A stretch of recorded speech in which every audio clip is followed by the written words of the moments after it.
is a special presentation of ESPN on ABC.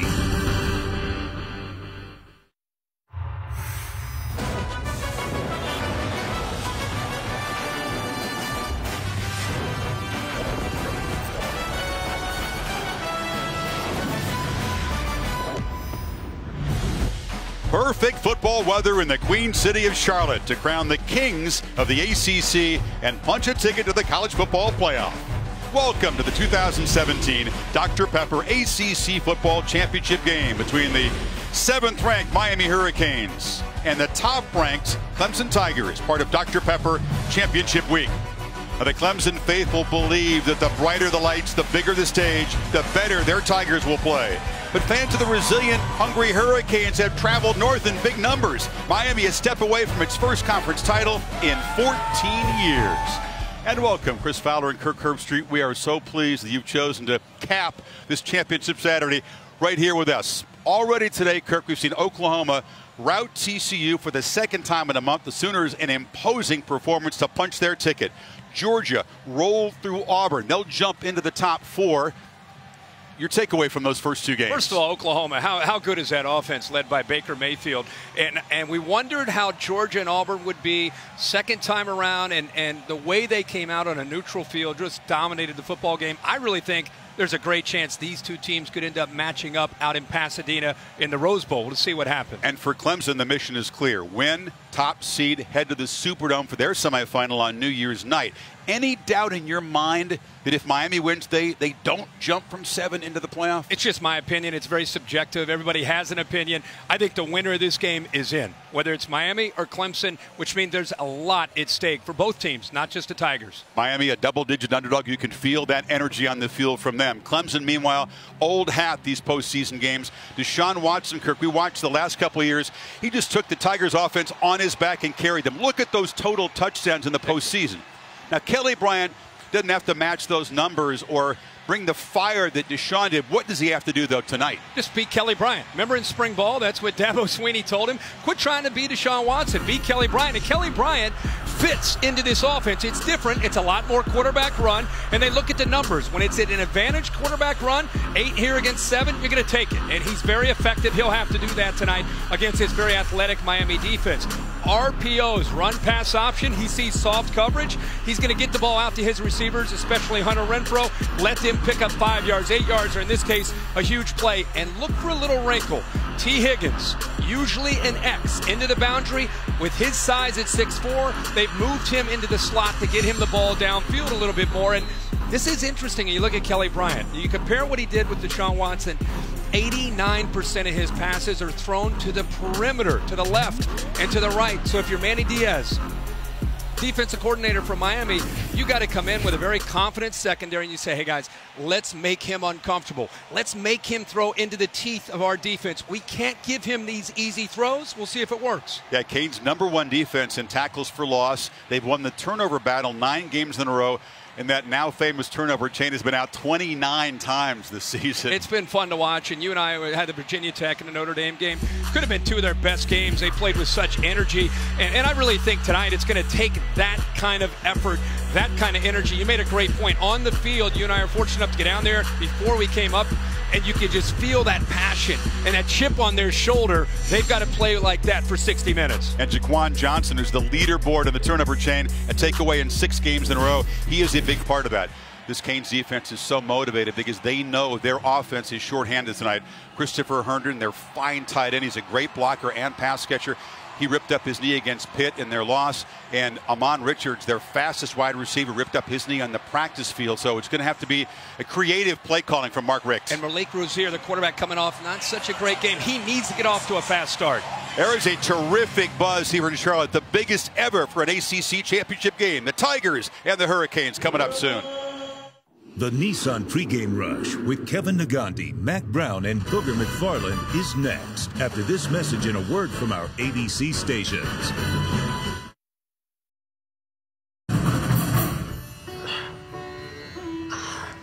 Seriously? I don't think this guy knows any other moves.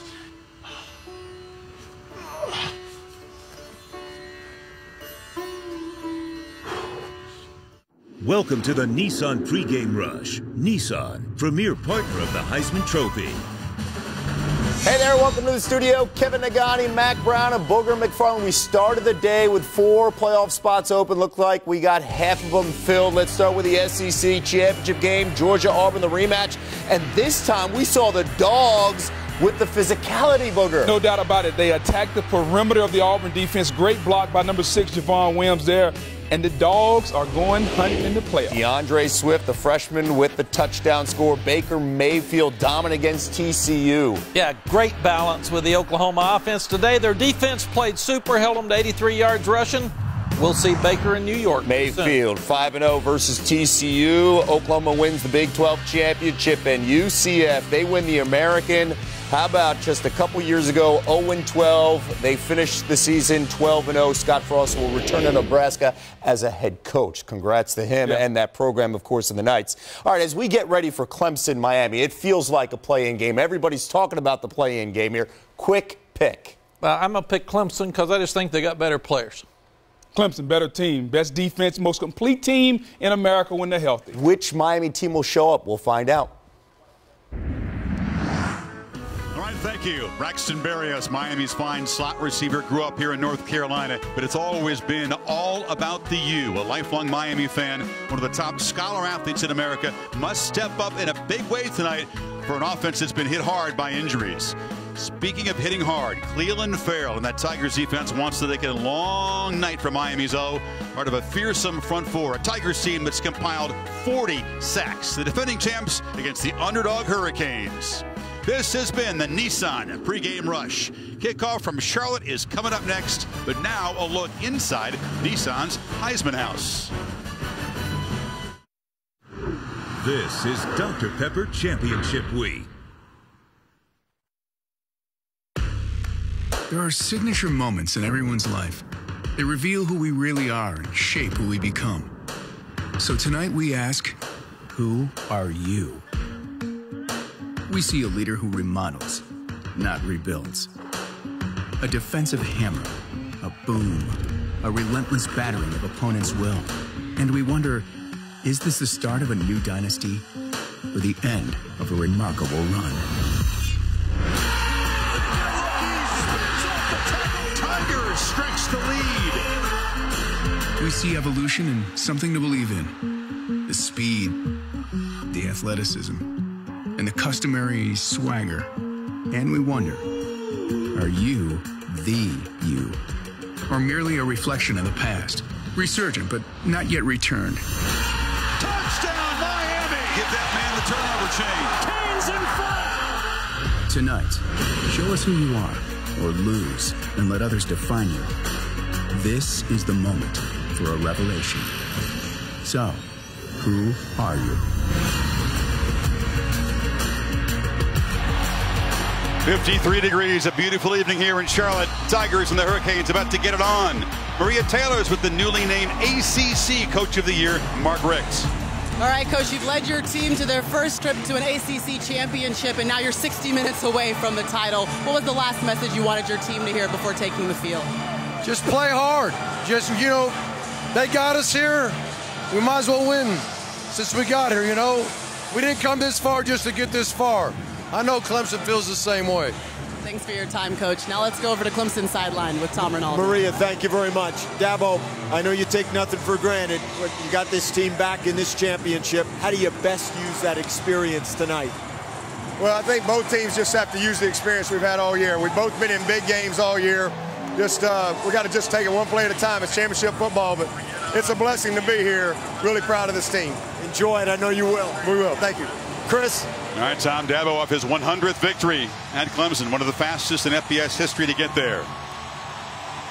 Miami won the toss and deferred, so Clemson will get the football first, and Michael Badgley, the kicker, the only all-ACC first-teamer on this Coastal Division champion team. That has raised some eyebrows, further motivation for Miami. Travis Etienne, the speedy true freshman, back deep for the Tigers. Here we go. It's a short kick. Etienne from the 9. blazing freshman able to create some space. And Kelly Bryant and the Tigers offense, Kirk, start from the 33. Kelly Bryant's been a great fit this year. Does it differently as we talked about in the open. Look at his size, 6'4", 220 pounds. Third year in the system. The last 2 years he backed up Deshaun. Number one, protect the football. They've done such a good job of that all year. He's got to be a factor tonight in the ability to run the football. And then when he gets matchups on the outside, and he's going to get them, because they're going to see a lot of man-to-man, he's got to throw accurate balls downfield to give his receivers a chance. Bryant 12-1 as a starting quarterback. Two-back look with Ray McLeod and Tavian Feaster, who now motions to the edge. Bryant, screen. Renfro, the reliable slot receiver, picks up about 4. Here's tonight's Chick-fil-A impact players. But when you look for impact players and you're looking at this Clemson offense, there are a lot of them. We'll talk about the running backs. ETN, number 9, Hunter Renfro, have his hands on the ball. RJ McIntosh in the inside's got to play well for Miami. And Jaquan Johnson, the safety. Off the play action, Bryant keeps it, but the Canes are right there to wrap him up. Number 99, Joe Jackson off the edge. A big part of defending this offense is keeping the edge. Great job right here, and you also see the speed of the Miami defense. Both defensive ends do a nice job. Chad Thomas right there keeping the edge. And how about Joe Jackson from the backside? How quickly he's there to help out. Miami crowd making some noise. If you didn't think that the Hurricanes fans travel, you were wrong. You need 6 on third down. Canes bail out.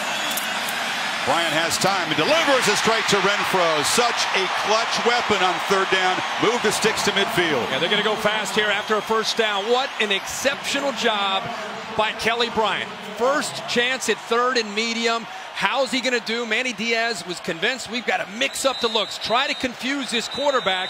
And the first time they show blitz and back out, and he's able to, his receivers there able to just sit in that soft spot in the zone. That's Trajan Bandy, the true freshman, Kirk, the nickelback, who was down on the field after that play.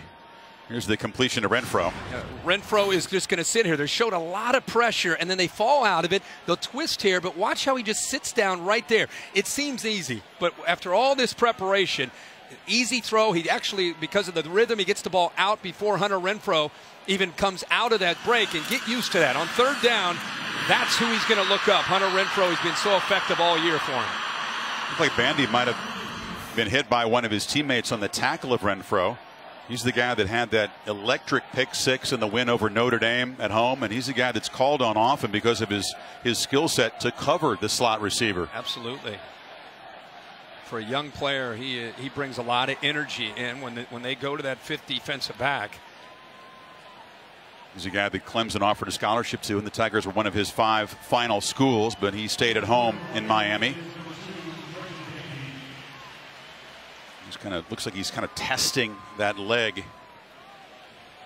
See how much weight he can put on it. I think it was friendly fire. He was he came in to try to make a play after Renfro went down, and looked like he maybe ran into Zach McLeod, who was trying to help out as well. Talked about the injury troubles for the Miami offense. Defense relatively healthy. They are missing Demetrius Jackson, one of their top pass rushers, but they're pretty deep at that position. This would be a concerning injury for Rick if Bandy can't come back full strength. Something to keep in mind with the injury. It slowed Clemson down, but because of what they got up after the first down and they were right at the ball, they are going to crank their tempo to try to get this athletic Miami defense that Manny Diaz is trying to get ready tonight, get them on their heels. So they're going to definitely try to test the discipline and the eye discipline of Miami.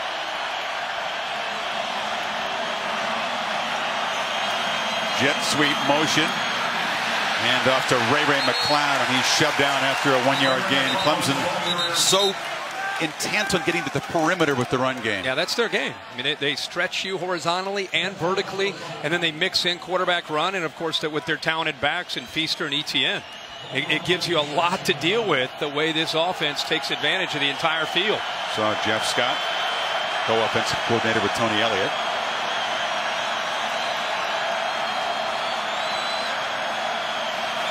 Bryant looks left and delivers a strike. It's a short gain. Deion Kane making a catch in his 36th consecutive game. It'll be 3rd and short. Nick Saban was on game day this morning. He was talking about defending Auburn's offense. And Auburn's offense and the Clemson offense are from the same family tree. And he said they had 232 pages of formations and personnel groupings. He said it really forces you to simplify. Otherwise, you're thinking too much. You just have to play fast. On 3rd and 2. Again, that jet sweep motion. Again, they hand it off to Ray McLeod. Long way to run, but he does pick up the first down before Derek Smith, a backup safety, forced him out. Yeah, it's a good effort here by Redwine, but the block just enough right here by Feaster. Watch him lead the way. Redwine, the safety, comes up. He tries to keep his outside shoulder and hand free, but Feaster got just enough of him to affect him. Play action, some pressure, back throw. Renfro, his 3rd catch already, and the Tigers are set up in the red zone. And that's the other thing they do is they get you thinking about jet sweep. They get you thinking about the short, quick throws, and then your eyes start to get caught up in that backfield, and then they'll sneak somebody down the crease in the seam, and this time it's Hunter Renfro. He gets 23 yards. And again, a quarterback keeper on 1st down. Kelly Bryant spins and twists down inside the 10. How about this drive right now from Clemson? This Miami defense has had a week to prepare and look at Kelly Bryant, their strengths, their potential weaknesses. They've repped it. Nothing that they've been able to look at in practice has been able to simulate the speed and the execution of what they're seeing right now. 2nd and 2. Keeper again. Bryant bangs into traffic and is able to show that strength. And it'll be 1st and goal. This is strength on strength because the Tigers have an exceptional red zone offense. Great touchdown percentage. But the Canes are pretty stout down here themselves on D. Yeah, absolutely. It's really a reason that they've been able to get themselves to the ACC championship. 4th in the nation as far as allowing touchdowns down in this red zone. This is a different challenge tonight against Kelly Bryant and the ability to run the football with the quarterback. First appearance for Travis Etienne, the blazing fast true freshman back. He's got it, barrels ahead. Touchdown, Tigers!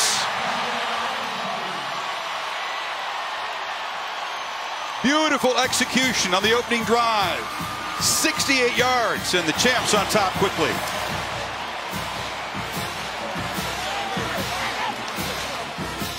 Well, that was a clinic from Kelly Bryant. Talk about being in command of an offense. Some runs, some throws, some reads, a lot of good decisions all the way down the field in that 10-play drive. Bryant 4 for 4, ran it 3 times for 11 yards, and Travis Etienne says, let me get in this ball game. I'll just show you my power as well as the speed. Let's double check that he crossed the plane. Yeah, he's in. Ball in that left arm. Looks like it did break the plane before he went down. Yep. Yeah. So Etienne with his 13th rushing touchdown on just his 98th carry this season. That's a high percentage, folks. It sure is. I think we're only getting a taste of what he's going to do in this offense in his career this year.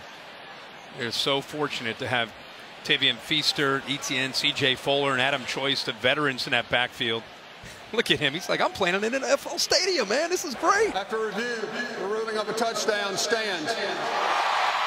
Yeah, he's become a celebrity, but he's just as grounded, just as humble a small-town kid as when he got to Clemson. That's what I'm saying. He's a true freshman with big eyes and just appreciating every moment.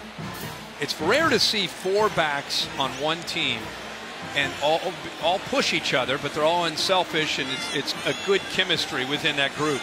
Alex Spence for the conversion. You're right, it's a totally different feel. Wayne Gallman was the workhorse running back for a few years here. Now they share the wealth. Number 9 finds the end zone first tonight. Chris, we go back to this play where I think Miami kind of got their eyes in the backfield, just right down the crease. What you need to watch are the 2 safeties.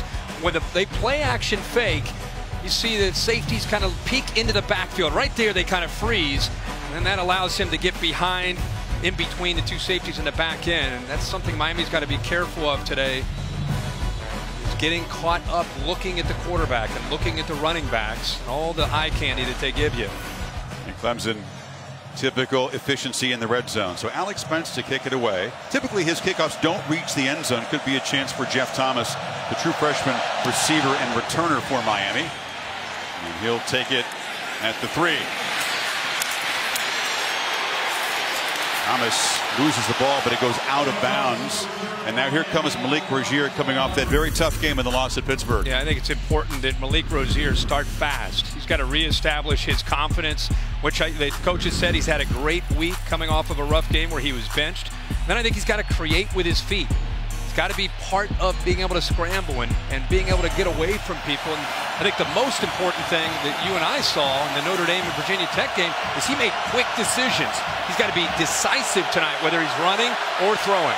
You said it. He's a laid-back personality who's often a slow starter. He's been that way his whole life, but he's got to change that. First down pitch, Travis Homer runs around the left side for 4. You like the fact that he's a chill guy and he's a clutch guy in the fourth quarter, but can he bring the urgency early, especially down 7 right away? Well, and remember last week, Pitt crowded the line of scrimmage. They said, well, you're not going to run the football on us, and it gave Miami a ton of one-on-one opportunities downfield. They just weren't able to capitalize. They only ran for 45 yards last week, under 2 yards a carry, and when teams load up like that, you got to be able to throw, and he's missing open receivers downfield. Second down plays become crucial because Miami is monumental struggles on third down. Offense number 78. 5-yard penalty. Second down. Tyrese St. Louis. You see big Christian Wilkins had a conversation with Rozier right there. Yeah, he knows how important. Again, the way Miami's offense played last week, he knows that their own offense went down and scored. And now a little bit of movement from that very athletic Clemson D-line and made that Miami offensive line flinch, and Christian Wilkins reminded Rozier it's going to be a long night. They're going to roll the pocket a lot. Rozier on 2nd 11 throws downfield to Thomas, who can't make the catch. It was underthrown. He was wide open before Kayvon Wallace came back to join him. Yeah, there's just a mental error there from Wallace. With him rolling out, Wallace rolled with him. He rolls all the way out here as the quarterback rolls to his right. Watch how he moves out of position. Now that opens up the middle of the field. He was anticipating that Jeff Thomas would work to the outside, but instead he fakes outside, goes to the post. He's all alone, and Rozier misses him, puts the ball too much air underneath that football.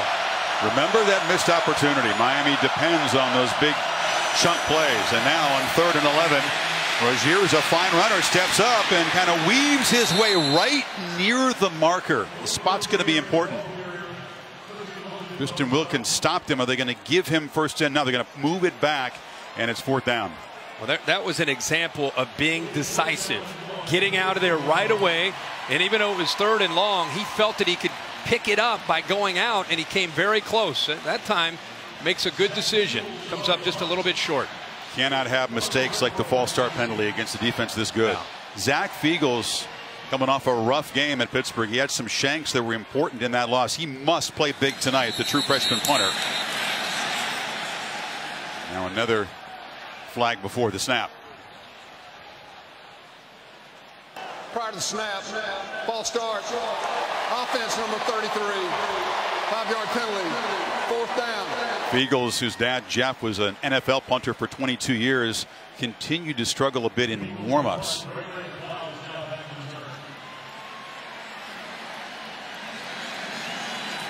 Ray McLeod, the returner for Clemson, standing at his 30.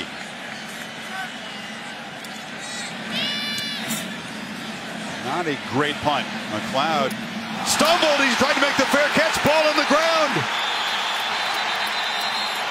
A muff on this punt and a scrum now. Who's got it at the bottom?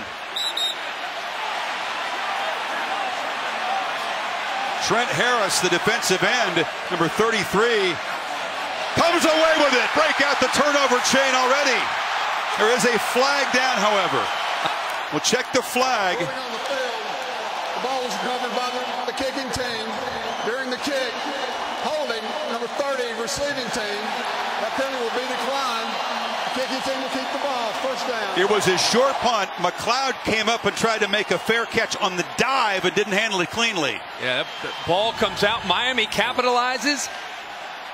And you'll see that Williams here, right in the middle, he just pulls a Miami player down. That's the flag. But Ray McLeod, who you and I have called a lot of Clemson games over the last couple years, sometimes a risk taker, and that time it backfires. The blocker got in the way of McLeod. This is exactly what Miami's offense needs. On first down, Rozier under pressure delivers a high throw over the head of Lawrence Cager. They're going to throw a lot of balls like that tonight. Well, and Amon Richards is usually lined up in that position. Of course, the turnover chain. This time it goes to Harris, who's down there hustling to be able to come up with that. He joins the party. It's his first time this year that the defensive end has had the chain. And right there, he goes over his own teammate, stumbles down. On second down, Rozier flips it underneath. This is Cager, the big rangy sophomore from Maryland, and it's a first down. Yeah, great job with the play action. Gets the aggressive linebackers up into the line of scrimmage to take away Travis Homer. Love the call here on second down, and it gives these receivers, again, we talked about Richards being out. You're going to see Lawrence Cager in there. He's 6'5". Langham will be in there at 6'4". So they lose maybe the explosiveness of Richards, but they get the size with guys like Cager and Langham. So Cager having his lower back worked on. They cannot afford another injury to a receiver. Homer to the boundary into a lot of orange jerseys, gains nothing. Leland Farrell, the defensive end, the freaky pass rusher. Pretty good run support, too. Yeah, great team speed from Clemson. And Clemson, I'm sure, looked at last week's film and said, hey, guys, let's try to approach this Miami offense in the same way. Let's force them to throw the football effectively and consistently to be able to beat us. Let's load up against Homer and the running threat of Rozier and take our chances holding up in man-to-man until Rozier can prove that he can throw the ball consistently.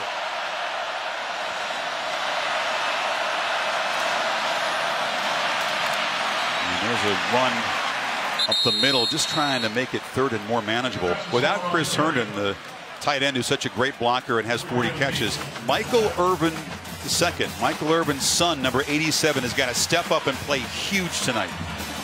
And he's got great hands. He's a great receiver. The area that he's really trying to improve is blocking. And they say that Herndon's one of the best blocking tight ends that Mark Richt's been around, that he's been fortunate enough to have.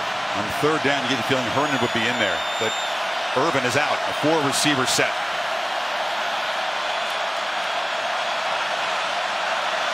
Tigers bring some pressure. Rozier rolls and fires to Braxton Berrios, who swarmed. The Tigers were ready for it, and it's a loss back near the 30. Fourth down. Van Smith combining with Farrell. For an athletic defense that flies to the ball, keep in mind they moved the launch point. Quarterback rolls right, but look here to the near side. How disciplined this Clemson defense played. Van Smith, 23. Trayvon Mullen does a good job. They fly to the ball typically, but this time they stayed home on third down, anticipating a throw to Berrios. Michael Badgley, that all-ACC kicker, is a future NFL kicker, but this is a bad sign. The guy who almost never misses is wide left from 46, and the Canes don't cash in the takeaway.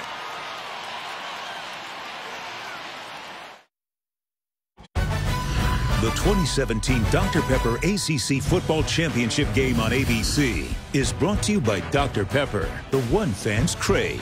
In part by Taco Bell. Try the tasty rolled chicken tacos back for a limited time. And your local Lexus dealer. Make this a December to remember. Against a team as good as Clemson, crucial to take advantage of your opportunities. For the underdog Canes, a missed opportunity as Badgley, just his 4th miss of the season, really yanked it left from the start. The all-conference kicker was 5 points short of Miami's career scoring record. Can't come through, and Dabo says that turnover didn't cost us. So second possession for Kelly Bryant and the Tigers. Etienne, who scored the touchdown, is the tailback. Bryant gets it to him in the flat. And Etienne takes a hard hit, is slammed down by Joe Jackson. I'll tell you Miami what, made him pay. He took a hard hit, but he also gave a hit. For a true freshman, strong lower body. really known for his initial acceleration. Those first 2 or 3 yards when he takes off, I don't know if there are very many people in the country that can stay with him, but what has surprised me in watching him this year for a young guy is how physical he can run. Only the 4th time he's caught a pass, not normally involved in that part of the offense. And now Bryant over the middle, flips it to Ray McCloud, who makes the catch, drops the ball, and Miami unable to come up with it. It was bouncing around. Malik Young had a chance, and then Mylan Richard, the tight end, jumped on it for Clemson. Yeah, action this way. Watch the linebackers. Watch how they get outside and up again.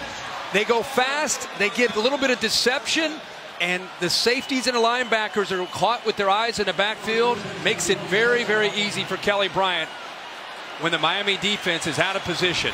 And these mistakes from Miami beginning to really pile up. An opportunity to get the football back.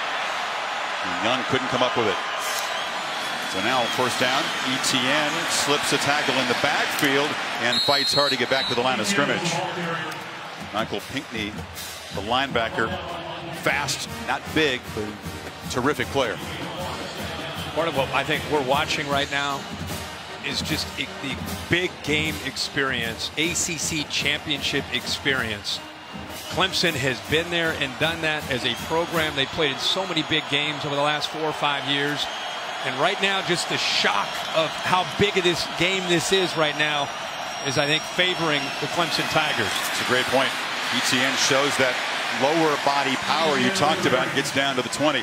Yeah, can Miami match Clemson's ability, Kirk, to tune out the hype and the static and just focus on what it takes to win a game like this? Not so far. Absolutely. I mean, when you play in so many big games, and this is what Mark Richt is building his team back to being, is it's not just X's and O's. It's being able to deal with the emotion that college football, you watched all day today, you watched the game last night. It's a big part of the game. And when you've been there and you've experienced it, it really allows you to play with confidence and allows you to settle in and almost welcome that energy. On 3rd and 3, Zach McCloud, one of the starting linebackers, out of the game from Miami. He was up to the sidelines. Bryant looks short. McCloud spins. Tigers 1st and goal. They are picking on the linebackers right now in space, whether it's Zach McCloud or this time Quarterman. And Kelly Bryant is throwing the ball in rhythm. He's back, he's making quick reads, and he's distributing the football. Love the confidence to go right back to Ray McCloud. Bryant 7 for 7, already 104 yards. McCloud in motion again. They fake it to him. Bryant slips, and he'll be dropped for a loss. Defense that does that more than any other, and it's Chad Thomas that time. Yeah, good job up front by Miami getting off of blocks. A lot of big bodies up there. And they right up in this area right here, they have such quickness, and they do a good job of being able to get off those blocks, make those plays. 2nd time now we've seen Chad Thomas with a good job of just getting off and being able to make a play in the backfield. And now, Kirk, it's big Kendrick Norton, the defensive tackle. Miami's defensive players getting nicked up here in the early going. Kendrick Norton, center of your screen. Look at his right knee. That is ugly as it is rolled up on, and the big 300-pound bully of that Miami defensive line somehow able to walk off the field, but that did not look good, Kirk. No, it's great to see him up and walking and headed into the tent. Meanwhile, his teammates have got to find a way to slow Clemson's momentum. Tigers with a 2nd down and goal. Bryant straight back. Looking, now he'll take off. Shows the speed. Kelly Bryant, touchdown!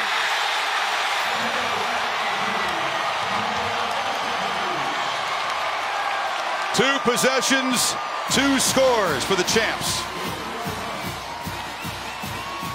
This is where you wonder, with Bandy out, it forces Sheldrick Redwine into that same spot. And that's who Kelly Bryant outran to the corner of that end zone. You've got 3 Miami starting defenders already dealing with injury problems in this 1st quarter. Bandy, Zach McCloud, who had his arm taped up, went back in there, and Norton. How about Kelly Bryant? 7 of 7 in the first 2 drives, 5 carries, scored a touchdown. They blitz right here. Watch that nickelback who's a safety, Redwine, who's in for the injured Bandy. Man-to-man, there's no one left. It's Redwine's responsibility to be able to spy the quarterback and prevent him from getting out and doing that.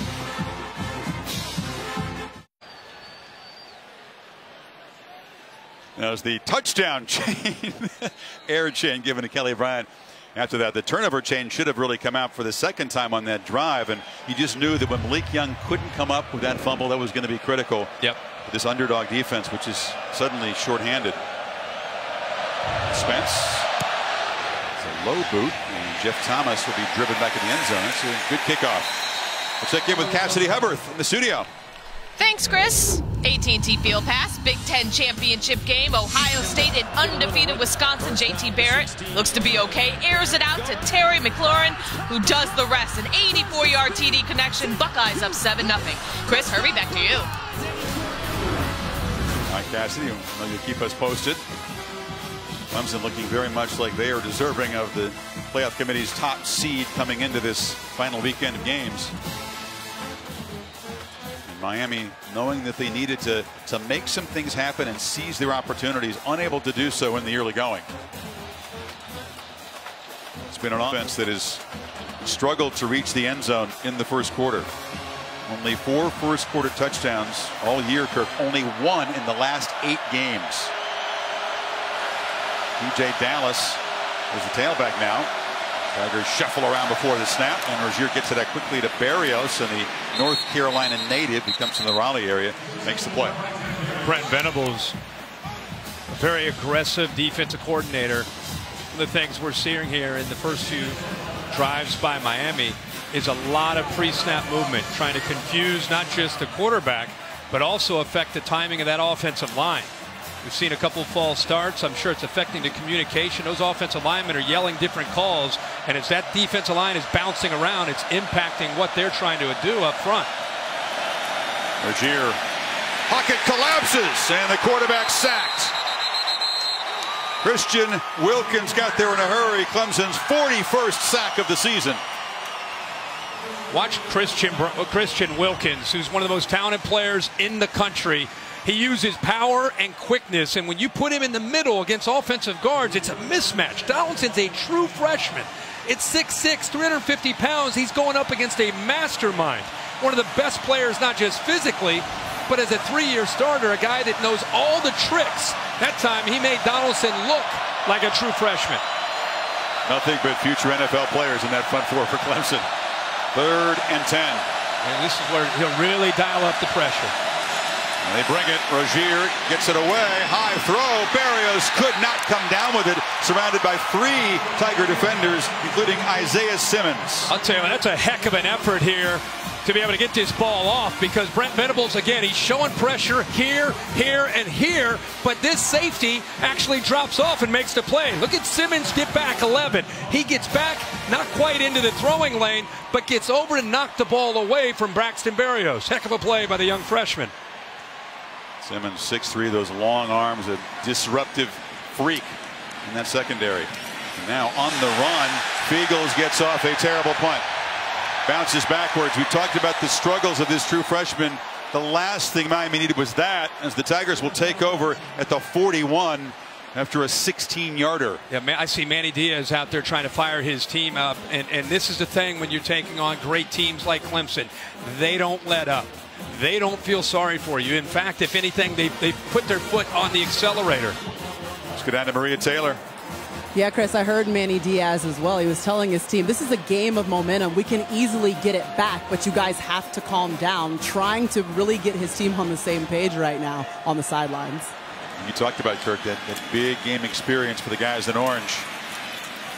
Their big game wardrobe is the orange breeches. When they put the orange breeches on, it usually means it's a big rivalry game or a postseason game. And these guys know how to play when you put up the orange breeches on. And they really, honestly, I mean, we have fun talking about that, but they buy into it. And when they see the orange pants in their locker, they know that it's championship time. Adam Choice, the junior from Georgia, in the game now.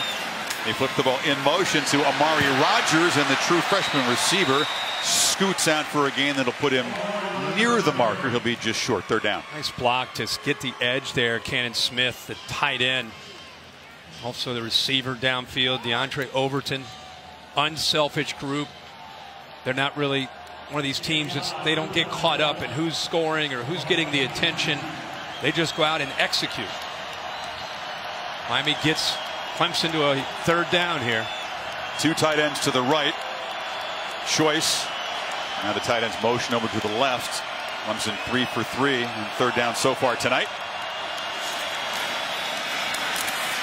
Choice spun down. It'll be just short. But you got to believe Dabo's going to go for this. They don't have a long distance kicking threat. Need only about a foot here. Miami's fortunate to be able to keep him short of that first down. Good job by Quarterman at getting down in there, making a play. He was freed up by the defensive lineman, eating up those blocks. They'll measure to see exactly how short they are, but a chance for the Miami defense here if they can somehow get a stop to claim some of that momentum that Diaz talked about. But good luck against the way Clemson's executing right now. Actually, the yellow line wasn't totally lined up with the chain, so that is a first down. No need to gamble on fourth down. Be careful here. After a conversion like that, and it's starting to get deeper into Miami territory, this is where you can see those shock plays. Some eye candy, trying to get the safeties and linebackers caught up looking at run because they've been running the ball. And they've been throwing some quick passes. This is usually when they'll try to sneak in a shot downfield. This double stack formation, Kirk, two receivers on either side of the formation. Choice is still the back. And Bryant has a lot of time to survey the field. Now flips it over the middle. It's complete. Caught down to the 15-yard line by DeAndre Overton, the sophomore from right here in North Carolina. At the end of the first quarter, the champions throwing and landing some early haymakers on top 14-0. End of one in Charlotte. We'll be back after this message and a word from your local ABC station.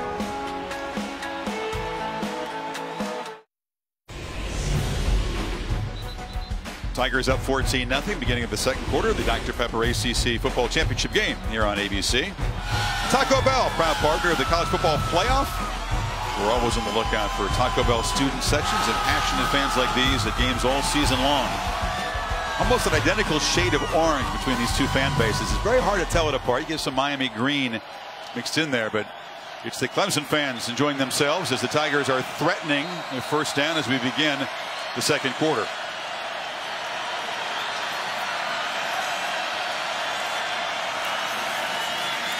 A handoff to Choice, who intercepts and now muscles for a huge first down gain of about 9.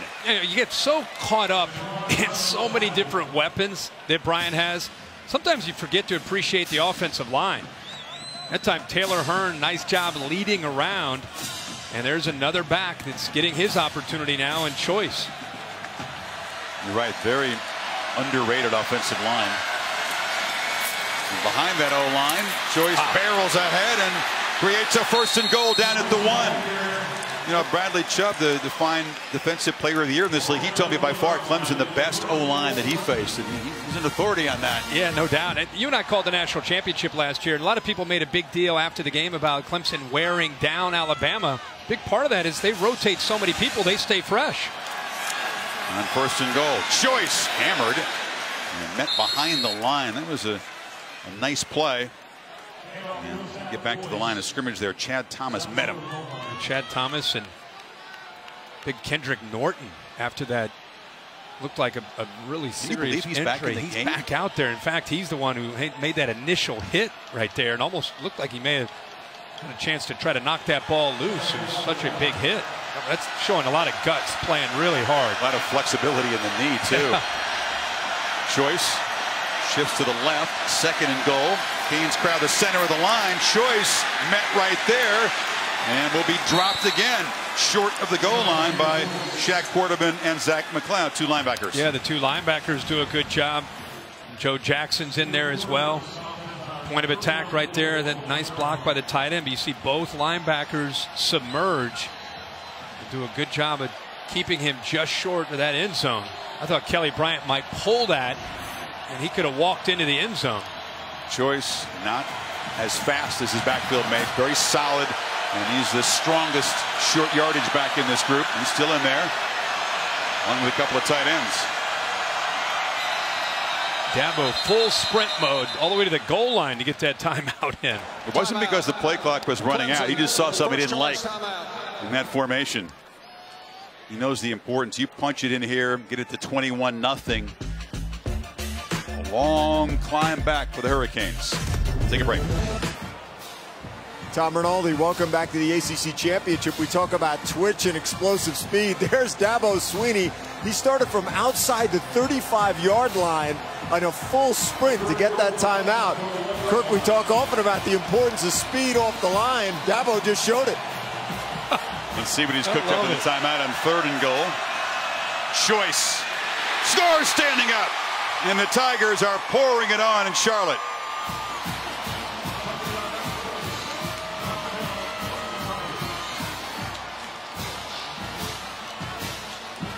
At the short field after the poor punt, only 41 yards to make it 21-0. That's just taking control of the line of scrimmage, believing that, they're not going to try to get cute. They're just going to continue to pound that offensive line and those tight ends right into the teeth of that Miami defense and put another touchdown up on the board. 3 drives, 3 touchdowns.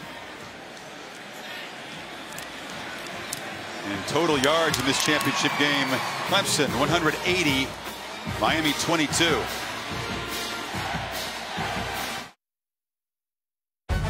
The 2017 Dr. Pepper ACC Football Championship game on ABC is brought to you by Dr. Pepper, the one fans crave. In part by Ford, going further so you can. And Pacific Life, experience the power of Pacific. Throughout their resilient, great season, Miami has done a lot to fight from behind. They've been clutch.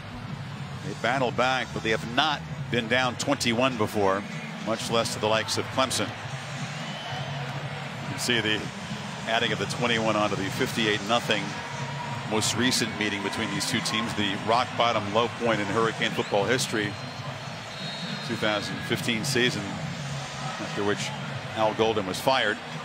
There are a couple dozen players on both sides that were a part of that game, although not really relevant. Miami has improved and grown a lot since then.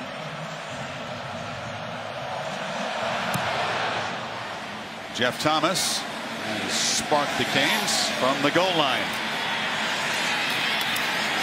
And the Tigers knocked him down at the 20s. We check in with Cassidy Hubbard. Thanks, Chris. AT&T Field Pass back to Indy. After a Wisconsin pick six tied at 7, Paris Campbell on the catch and run turns on the burners. Down the sidelines, 57 yards to put the Buckeyes back on top, 14-7. Chris, Herbie, back to you. All right, Cassidy, thank you.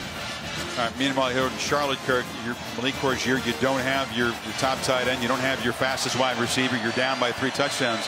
What can you do to gain some traction in this game? Try to get a first down and just try to stop the bleeding. I mean, it's just been downhill, favoring Clemson the entire game up to this point. Travis Homer is an explosive back, cuts it down across the 25. Maria?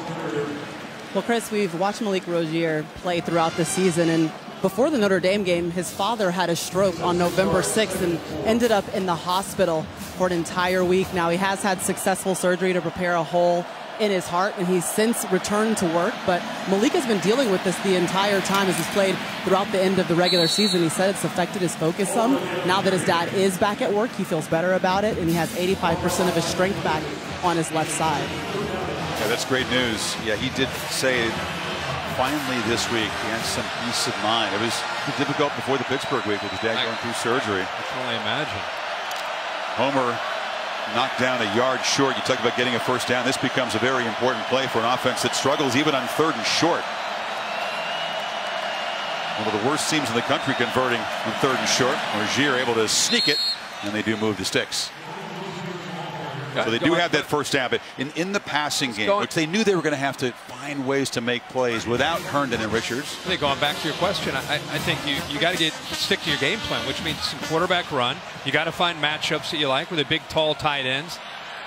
Here's Urban right here. Yeah, I really think Cager's a matchup that they can take advantage of along with Langham because of their size and height.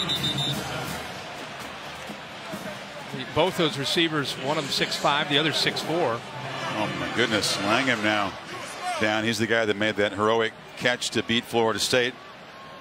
Final seconds, and then the catch that set up the game-winning field goal against Georgia Tech the next week. See what happened to Langham. He was blocking, and here comes Urban. He just rolled up. Can anything else go wrong? This team in white tonight. They got 6 yards on first down. Now it's a quarterback keeper. Wilkins just there to meet Rozier and knock him down for a loss. Well, this again, fast-flowing defense, backside, never gives up on a play. Love to watch Wilkins work. Watch how he gets through into the seam right here between the guard and the tackle, and then look at the speed for the big man. He has such great instincts for a 300-pounder. The NFL will love Christian Wilkins because he can play inside, he can play outside. Such versatility, and again, for his size, incredible speed and quickness. Canes need 5 on third down. Tigers are crowding the line. Here comes the pressure. Rozier rolls away and delivers downfield. A missed opportunity again. It was Thomas open. Rozier overthrew him. Fourth down. Yeah, they got pressure to him. They're going to get after him, and Miami anticipating that, so they moved the launch point. But look at the background to the right. He's got a matchup with one of his fastest receivers against the safety, Van Smith. Chance to make a big play, and they're just unable to capitalize on it. Yeah, Eli, Malik's dad, upset there. Dorian O'Daniel did jump right in the quarterback's face, but that's a throw you got to make when you're 3 touchdowns behind. So McLeod was run into and muffed the first punt. Back to make a fair catch of a much, much better Fiegel's punt. The erratic freshman hoots this one well, and the Tigers will take over at the 15. 49 yards on that one. Chris Felica, the Bear, ready with our Affleck trivia question for this week. Hello. We're going to ask you tonight something related to Clemson, our Affleck trivia question. When was the last time a defending national champion won consecutive national championships with 2 different primary starting quarterbacks? Clemson, of course, winning with Sean last year. We'll work on that one. Give us a second. C.J. Fuller in the game as the Tigers pin back at their 15 to start the drive. Renfro dropped right there. Nice play by Miami. Being able to get off of a block and make a play. Derek Smith, one of the guys who's pressed into duty. He's a backup safety. Yeah, they're having to, because of some of these injuries, they're having to get into their 2 and 3 deep. They moved him to that nickel spot where Bandy was playing. Empty backfield. Now they flip it in the flat. And the catch is made by C.J. Fuller. It's one-man miss and knocked down short of the 20. It'll be 3rd and 5. So a game gets like this, 21-0. You're playing the defending national champs, and they've got incredible confidence. They're executing 3 drives, 3 touchdowns. And Miami's been upstart this year, and they believe in themselves. But this is the moment in the game you're either going to get blown out or somebody's going to step up and provide some leadership and get the team in white to believe that they can win tonight, or at least compete tonight. They've got leaders on this team. Somebody's got to step up and make a play. Let's see if they can on 3rd down. Gaines brings some late pressure. Bryant gets it out. Catch made. McLeod battling, and it is a 1st down. He has been so accurate. Can you be any sharper than Bryant has been so far tonight? No, he hasn't missed yet, and it's just he gets back. I want you to watch his rhythm. One hitch, ball's out. And when he's throwing like that, he's seeing coverage, and he's throwing the ball accurately. And that's exactly what he's done. 12 of 12, 136 yards right now throwing the football. McLeod limping off for the Hurricanes, the linebacker. Now on 1st down, they flip it in the flat again. And Ray McLeod able to plow forward to the 30, short gain. Smith, that backup safety, has been active in the Canes defense. I just, all year I've watched Kelly Bryant, and I've just bowed down to what he has done. Not just because he's got this team in position to win an ACC championship and into the playoff, because the pressure to replace Deshaun Watson after winning a national championship and everything that Deshaun did, And instead of feeling the pressure to try to be Deshaun, he's just been Kelly Bryant. Play action. Mylan Richard, the tight end, leaks out and makes the catch. It's another Clemson first down. Such confidence from when you and I saw him, and actually even early against Louisville and Virginia Tech. But I don't know. Think about your favorite team out there and a superstar player and that next guy that tried to replace him. That is not an easy thing to do, to step into that shadow. And I just think he's been a great fit for this team. The way he is running the offense, it's different than Deshaun, but obviously incredibly effective. And the quarterback hands off to Fuller, who is swarmed under for a 2-yard loss to Tom Rinaldi. Just to pick up on what you were saying, Kirk, regarding Kelly Bryant and the notion that you don't have to be Deshaun Watson, you just have to be the best version of yourself. Talking to Tony Elliott before the game, he pointed to 2 turning points in Bryant's season. One being on the road against Virginia Tech and the performance that he authored there, where he felt his confidence really took full flight. And after the only loss they've suffered here, when you think about what Bryant has come through as a result of that, he's gained confidence by being himself, guys.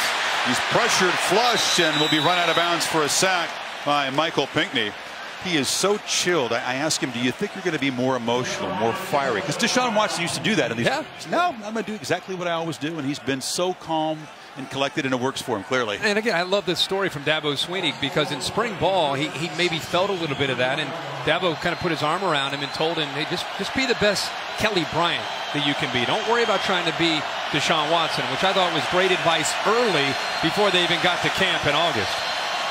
Tigers perfect on 3rd down, 6 for 6, but they need 16 on this play.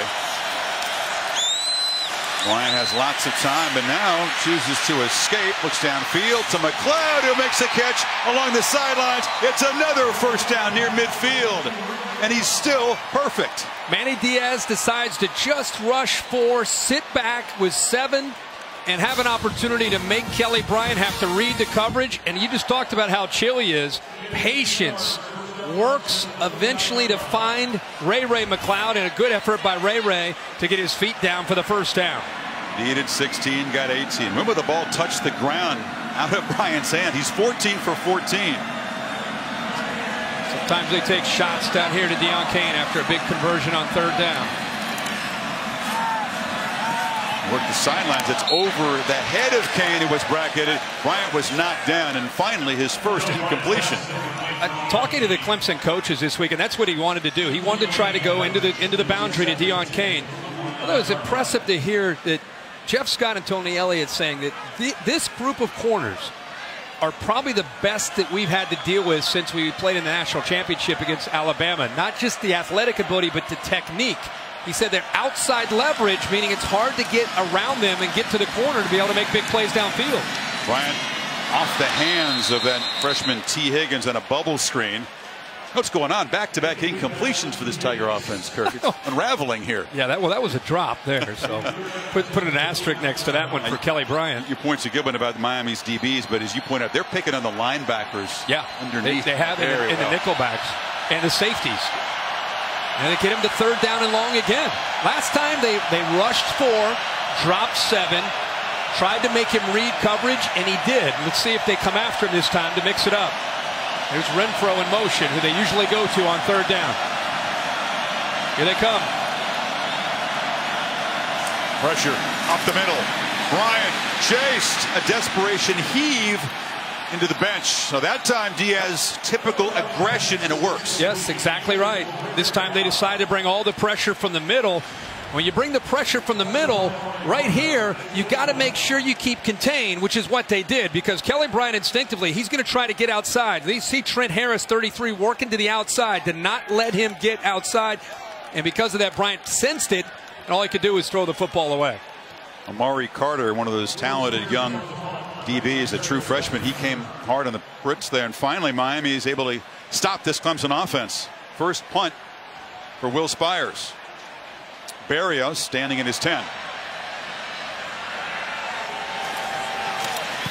Drops the point, kicks it high with backspin, and Berrios up to make the fair catch at the 20. So Miami finally able to get a stop. We'll see if Malik Bergier and the Canes offense can cut into this lead. 5:37 before halftime. Katie Hubbard with your Dr. Pepper Championship Drive update. Ohio State and Wisconsin, and J.K. Dobbins shows off the wheels. The true freshman goes 77 yards out at the 1. J.T. Barrett would score on the very next play. It's now 21-7 Buckeyes in the second. Chris, Herbie, back to you guys. Badgers trying to answer. Clemson, the top seed in the playoff committee rankings, coming in with a 3-touchdown lead. As Miami takes over at the 20. They'll get the ball to start the second half. If they could generate something, cut into the lead here, at least get a foothold. Play action. Rozier steps up out of traffic, and tell you what, thought he had some space. It closed down quickly as big Dexter Lawrence at 340 pounds ran him down. Yeah, that offensive line so far overmatched. But we talked about the energy from Miami and who can provide a little bit of a spark or get this team to believe, you know, whether it's the offense or the defense. We were talking with Maria there at the break. She had an interesting take on that. Rozier bumps into somebody, rolls out, fires downfield over the head of Barrios. It'll be 3rd and long now. Maria? Well, yeah, Kirk, they're right now missing that spark on offense. His name is Mark Walton, who hasn't been with the team. He hurt his ankle in the 4th game, has been out with season-ending ankle surgery, and he's the alpha dog. Offensive coordinator Thomas Brown told me he was the guy who could get in someone's face and challenge them and say this is the expectation and see guys respond to it, and you just don't see it on the sideline right now. When you're down 21, that's what you need. Exactly. Travis Homer, you saw his replacement, a talented back, but a much quieter guy than Walton. Not the same alpha personality. And you're without Chris Herndon, a senior leader. He's a captain, the tight end, out injured, watching this game back in Miami, along with Richard. So someone's going to have to step up and try to fill that void and get this offense going. And here is 3rd and 8 for Rozier. They're going to actually call a timeout to talk about this. Play clock was winding down. They spent a long time getting the play in and getting out of the huddle. And we talked to both sides about the issue you brought up a couple times, Kirk, which is playoff experience. And sometimes a coach's instinct is to downplay that. Well, it doesn't matter what we've done. We've got to go out and play football. It's another game. But, boy, you spotted in a couple instances here where Clemson, a business-like poise, and Miami a little scattered, a little edgy, I thought, early in the game. Well, I think emotional. I mean, we talked in the open when we were on the field before the game. Miami, man, they were excited and they're ready to shock the world, and that's great. But when you're going up against a team like Clemson, they just don't get really caught up in those emotions. They're here on a business trip. They're here to execute, and they got off to about as good of a start as they could hope for. And when you're the defending champs and your quarterback starts 12 of 12, 13 of 13, and a defense is forcing Miami off the field, man, it tends to obviously create a belief that, hey, we're headed back to the playoff. And Miami's got to try to meet that attitude. 3rd and 8. Rozier has time for the pocket and delivers a low throw. Barrios went down and got it, but he's a yard short of the marker. Now on 4th down, deep in his territory. Does Ricks take a gamble here? Nope. No, he's going to. Boy, if you go for it here in your own 29 and you don't make it and you're down 21. You know what the crowd in front of us wants to do? Want to go for it. Yeah. Maybe at midfield, but not at your own 29. Barrios not able to get across that yard marker before making the catch, and Miami a 4th punt in their 5 possessions. This field goal, the other one. Eagles better job here, and Hunter Renfro, who's in as the punt returner, backpedals and takes it at the 25. We have not forgotten about Chris Felica with the athletic trivia question answer. We haven't hazarded a guess to go back to teams that have won championships in back-to-back years with 2 Nebraska primary starting quarterbacks. Was that Frazier? That was Frazier. 94, 95. Yeah, Tommy Frazier got it done. Just because of Brooks Bellinger, I don't know if he would be considered a starter or not.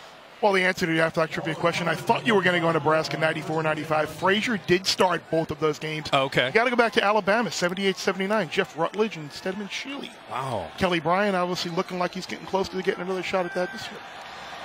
Off to a really good start there. Man, he looks good. Bears been getting tough for the last couple of weeks, going back to the late 70s on us. Yeah. Clemson, Kirk, we've seen them do this so often, get the football late in a half, oh, yeah. whether they're behind or ahead, execute an efficient drive to stretch the lead before halftime. Again, it's their comfort zone. They just don't show any panic at all, and they're big on getting points before the half. Bryant collected a high snap, which could have messed up the timing, but he got it to Feaster, who makes a gain of 6. 6'4" with long arms to collect those high snaps. Snap was high to his right. Still was able to catch it and get the ball into the hands of Feaster. Talked about how deep this team is. They'll use 9 different wide receivers. We're seeing some different faces in the game at that position. Cornell Powell, TJ Chase in the game along with Higgins, and this is Etienne. They fake it to him and a throw across the middle.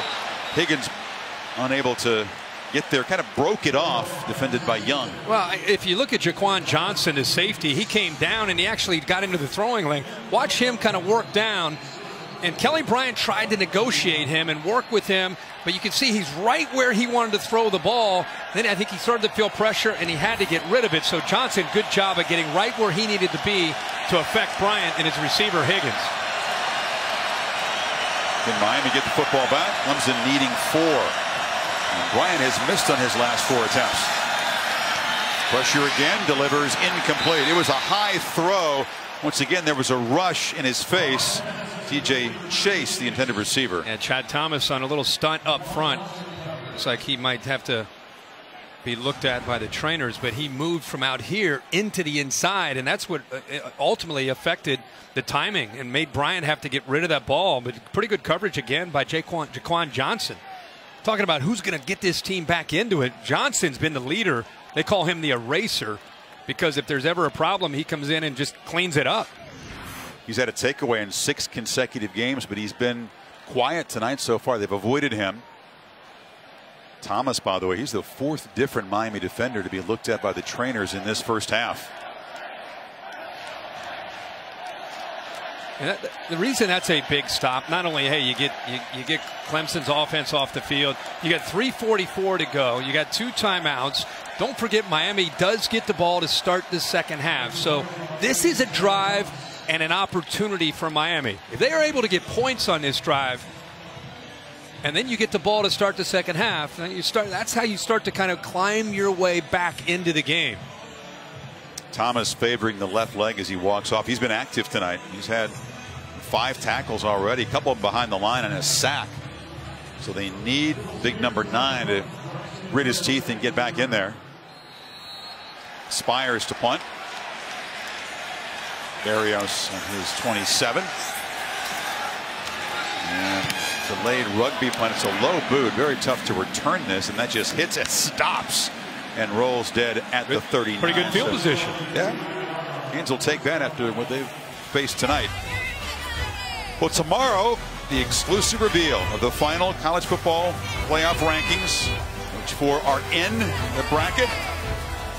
East Davis will host a gang of a whole bunch of folks. We'll break it down. It's a 4-hour special beginning at noon Eastern time. Clemson in the pole position coming in. Auburn, of course, losing to Georgia. They'll drop out. Oklahoma solidly in. You'd have to feel like they'd be 2 or 3 if Clemson keeps it up and wins this game. Homer cuts it back. It's been tough to generate yards on the ground for Miami. He got about a half yard there. Number 45 yards rushing last week against Pitt. They knew tonight they'd have to run the ball better. So far, 26 yards rushing. Clemson taking that away. Going to have to throw the football with Rozier. Rozier rolls and delivers, and the catch is made by Irvin. And the tight end filling big shoes tonight. Able to stumble across to the 46. About 6'3", 248 pounds. They say he has the best hands on the team. Nice job of catching it. It'd be great if he kept his feet and picked up the first down. Just his 6th catch. And on 3rd down, Homer with a quick burst up the middle. That's their best running play tonight, and they're in Clemson territory now. We've seen Clemson run some zone read, and this time you're going to see Miami just read Farrell on the end. Stays wide for the quarterback. Give it to Homer. Let him pick up good yards. Good side job at the left side of that offensive line. Canes trying to employ some up-tempo. They use this rarely, but tactically. Homer lowers the shoulder, and Kendall Joseph was there to meet him 3 yards down. I mean, Homer is a physical guy. I know Walton is the back that everybody talks about, but watch his collision. It's 195 pounds running into a 230-pound linebacker and put him on his back right there. That's what happens when you run low and accelerate through contact like that with Travis Homer. Uncle Joseph, the second leading tackler in the defense, knocked on his backside by the running back. We need to see Braxton Berrios start to get chances. He's in the slot up to the top. Homer trying to look for a place to cut it back, but Christian Wilkins just getting off the block again and making the play. Boy, is he beautiful. I mean, honestly, he is so good at being able to work down the line like that. It's so hard to get wide, not just because of the speed on the edge, but watch him work inside out. He's working against that freshman. Donaldson was able to shed him, keeping his eyes in the backfield, and then comes down the line and makes a heck of a play. Donaldson, a freshman, he's a 4-star recruit, but he's getting baptized in a big way against some dudes who'll be playing on Sunday very soon. 3rd and 7. Here they come. Play clock at 5. Rozier gets it out quickly, but it was deflected at the line, and it's 4th down. Now guess who got their hand up there? The big fella again, Christian Wilkins. He is so effective at doing this. Look at his eyes. Look at his eyes in the backfield. Saw him do this so many times last year and again this year. Just an athletic guy and has such awareness to know when that ball is being released. If he doesn't get up there and knock that down, it's a 1st down for Miami. Rick probably hates to do it, but he sends out the punter. You agree with this choice not to gamble on 4th and 7? Yeah, I think you have. If you go for it, you give the ball back to Kelly Bryant, you could be down 28-0. Give the ball to him near midfield. It's a well-executed punt there by Fiegels, down at the 1 with exactly 1 minute to play before halftime. And stay tuned for the Dr. Pepper tuition giveaway. Someone's going to win $100 grand in tuition from Dr. Pepper. We're going to see if we see that two-handed kind of chest pass. I call that the Hoosiers pass from that movie with the snap it, snap it, snap it from Gene Hackman. That's the technique they're using. Maybe you should coach them down there. I love to see the reaction when they win it. It's pretty cool. $100,000. Big time. Stay tuned for the Capital One halftime report. Kevin Nagandi, Matt Brown, Booger McFarland in the studio. They'll update you what's going on with the Ohio State-Wisconsin game and all the scores and highlights from the victories by Oklahoma and Georgia this afternoon. So Clemson just careful to avoid a safety before halftime. They hand it off to Etienne in the end zone, and he's able to dart out near the 5. And this is where Clemson, I'm sure before their coaches sent their team out, it's hold on to the football. Rick spending a timeout here, his second, hoping to force a punt. It's scary you run that offense with a quarterback in the shotgun. You hand it off so deep in the end zone there. Right. Talked about the missed opportunities, Kirk. The turnover chain came out early on the muff pump, but then a rare miss from Michael Badgley. This rare missed opportunity as Jeff Thomas was running free. He couldn't convert there. There's the miss. And then a play that really could have turned things around. McLeod fumbles the ball. Malik Young in the corner has it right in his hands. Couldn't come up with it. And Clemson's second touchdown followed soon after. And what you can't tell from that is the way the game got out of hand pretty early. Miami's trailing 14-0 in the first quarter. I mean, it was boom, boom, boom. And Kelly Bryant was just in a great rhythm throwing the ball. And Miami's fortunate to stop this at 21-0 because it had a feel of 35-0 in the first by the end of the first half. On 2nd and 6, again, Bryant has to move to get the snap. That's dangerous down there. Etienne is wrestled down by Michael Pinkney, and it's 3rd down as the Canes spend their final timeout. It keeps going to the right. It's not just high; it's to the way to the right. And when you have the quickness of Etienne, I'm sure Bryant's thinking, I got to get that ball down quickly before Etienne runs by me.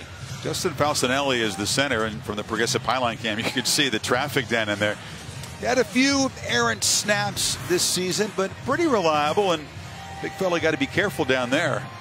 Well, he ended up being first team all conference, replacing really a leader last year in Jay Guillermo. Another guy too, Mitch Hyatt, got the award as the top blocker in the ACC. It's the Jacobs Trophy, the left tackle number 75. And he's the best tackle that Bradley Chubb told me he went against, and they played against Notre Dame's vaunted offensive line. But Hyatt, number 75, joining Falcinelli, of course, first team all conference. Canes can force a punt, perhaps get an opportunity before halftime if they can stop them here on third down. Don't have any more timeouts, so Clemson could wind it down before punting it. Bryant, the safe play, the keeper tackled at the 5, and now the clock will run. Pinckney was there on the stop. Canes defense begun to step up a little bit here in the second quarter. Yeah, they're about a 1 second difference there with a game clock and a play clock. Clemson could wind it down and spend a timeout if they'd like to before the punt. Yeah, a couple stops here by Miami's defense to end the first half. I'm sure Manny Diaz and the Canes will try to talk about that to give them confidence going into the second half. Again, Miami does get the ball to start the second half. Miami able to generate just 64 yards, Kirk, on their 26 plays. Clemson has spent a lot of time in Hurricanes territory, and they piled up 225 total yards. So just before zeros on the clock, Dabo will have to execute a punt or a play down here. Well, with 1 second, you can just, you don't even have to do a punt. You can just snap the ball to the punter and actually Bryant's in the game to the quarterback and just have him just take a knee. We've got 2 seconds on the clock. You got to make sure you use up 2 seconds before you do take the knee. Yep. Tigers, an impressive performance from a championship winning team. Many new faces. Some of these guys were not starters on those championship teams, but they've been a part of this culture.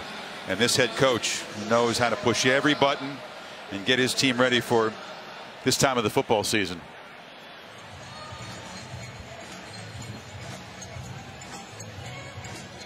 Miami, which came in knowing it was going to be difficult to score on this Clemson defense. Everybody has trouble moving the ball and scoring on the Tigers, but unable to find a way without Herndon and without Richards in there in the offensive line, which has been overmatched up front.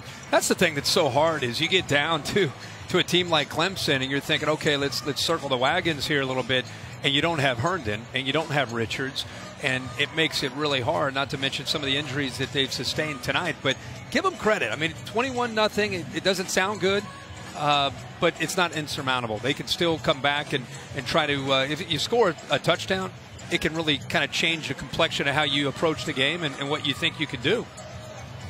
But the offense has got to go back to the drawing board and think about how they're going to have to throw the ball better.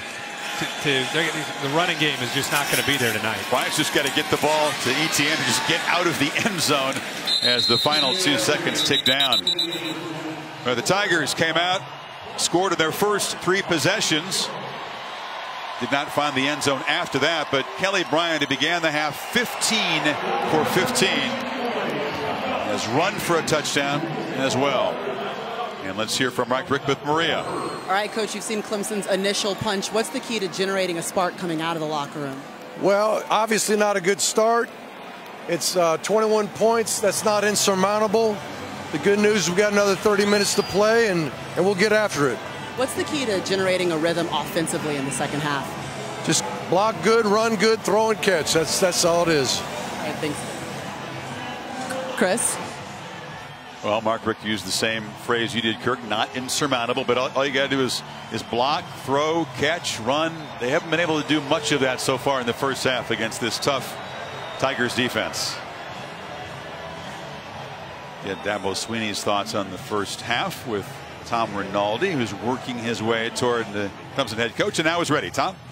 Dabo, an impressive performance in the first half. What do you most want to improve upon in the final 30 minutes? Well, we just got a little bit of a lull right there. Had an opportunity for a big play and had a guy stop running right there. But, you know, hey, we had some good execution. They pinned us deep. We were able to flip the field back.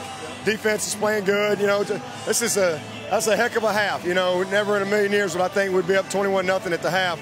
But our guys came out. They were focused, ready to play. But these guys have come back on everybody. Virginia was way up on them. A lot of people have been up on them, and they have come back. They're a championship team. We're going to play great this half. I have a feeling your team's going to hear that. Go get it. Appreciate it. I was just going to say, Tom, that is his sneak preview of what he's going to remind his team, how Miami has been a good second half team, a resilient bunch. But Clemson puts its stamp on this opening half leading by 3 touchdowns here in the ACC championship game. Stay tuned for the Capital One halftime report right after these messages. Welcome to the Capital One halftime report. Outstanding first half from Kelly Bryant, 177 total yards and the touchdown. Clemson 30 minutes away from a 3rd straight trip to the college football playoff. Right now 21-0 Tigers. Meanwhile, another game going on. Big Ten championship contest. JT Barrett surgery on his knee over the weekend, and Barrett 84-yard connection to Terry McLaurin, and Ohio State's on the board. This is the JT Barrett you want to see. Somebody stand in the pocket, throw the football with rhythm and timing. He can do that. This Ohio State offense is very good. Mac, here's the speed that we see from the Buckeyes. Yeah, these guys are averaging 18 yards per catch, and we thought speed in space would be a mismatch against this Wisconsin defense. And then JT going in for the touchdown there, 21-10, closing seconds of the first half. Buckeyes with the lead. 21-0 in our game. Back here in studio, Kevin Nagani, Mac Brown, and Booger McFarland. What happened to the Miami Hurricanes the last 2 weeks? Well, they've lost 3 great players on offense throughout the year, which has really hurt them. But to only throw for 27 yards and not be able to run the ball tonight, they've got 64 total yards. They just can't beat Clemson. They're not giving their defense a chance when they can't move the ball. You know, sometimes we can talk about Herndon and Richards not being there. Their guys being Clemson is just better than Miami right now. And Rozier is not playing well. When you can't throw the football and you can't run the football, you got to give Clemson a lot of credit. Their offense and their defensive lines are dominating the football game. But they lost Walton early in the year, too. They've lost a big piece of their offense, but they're not matching. They've lost a lot, but Clemson is just better based on what you see. Everybody felt the U was maybe a year away. You see that talent gap right now, right? Yes. The ones? Big difference. Big difference right now. We'll see in that. All right. Hey, a big difference from what we saw in the first meeting and the second meeting between Auburn and Georgia. This one, in the beginning of the SEC championship, you're thinking, uh-oh, Jared Stidham, Nate Craig Myers, 10 plays, 75 yards. Georgia may be in trouble. First drive, Auburn picked up right where they left off. And you thought maybe it's going to be a rout. But the thing about momentum, off a Stidham fumble, here comes Georgia, 7 plays, 83 yards. Jake Fromm with the touchdown. We're tied at 7 apiece. And then we saw the physical domination of the Dogs. Well, it's so interesting. You've got to create an edge and have some passion to win these games. Auburn had it 3 weeks ago. Georgia couldn't run the ball like this. Georgia had it today. This is the 3rd string running back, DeAndre Swift from Philly, the freshman. Georgia did a great job today of attacking Auburn on the perimeter. Great job by Chaney. Georgia dominant first SEC title for the East Division since 2008. And Baker Mayfield looking good. Scott Frost, perfect season, earning him a return trip home. More on that. The Capital One halftime report is brought to you by the Quicksilver card from Capital One. Earn unlimited 1.5% cash back. Every purchase, everywhere. What's in your wallet?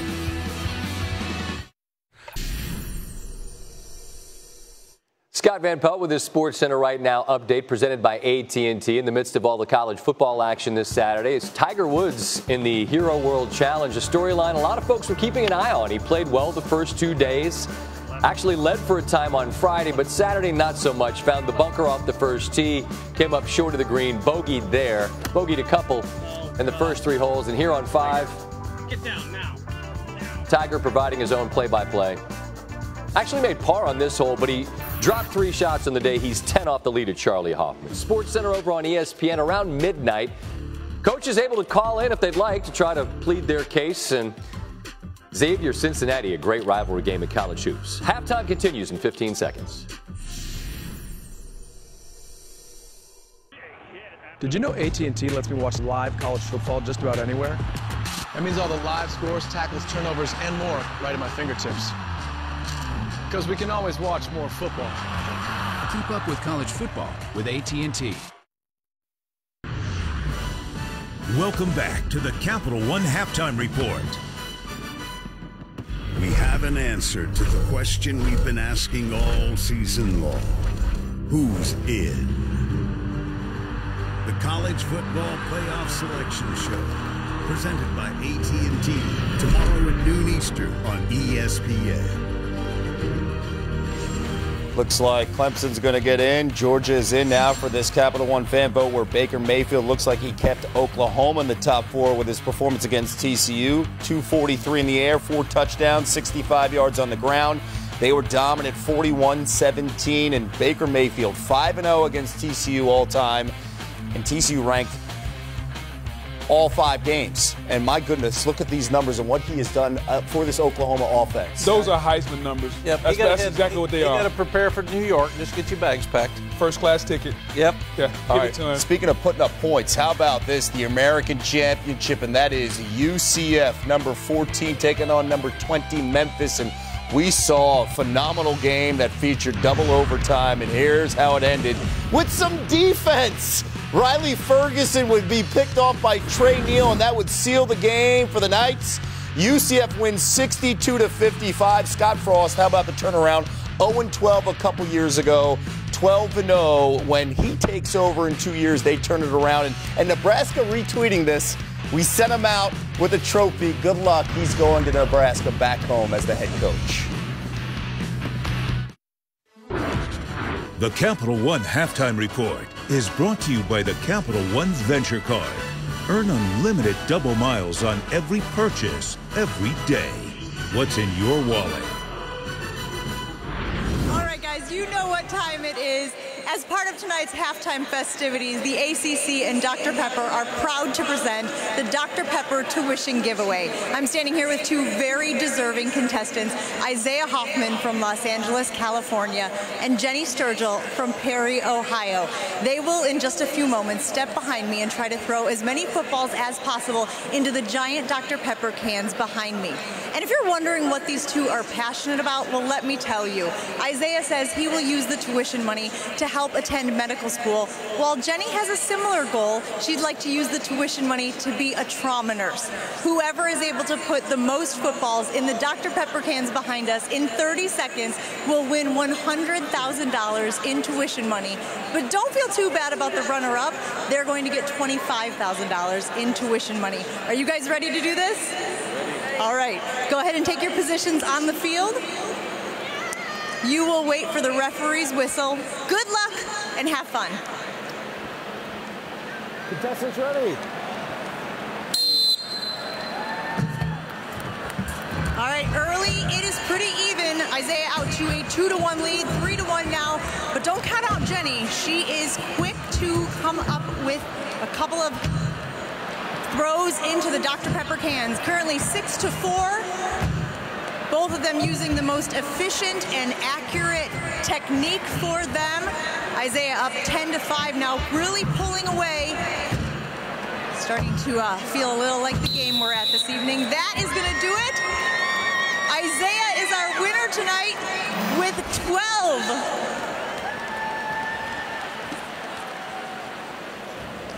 Isaiah, congratulations. Thank you.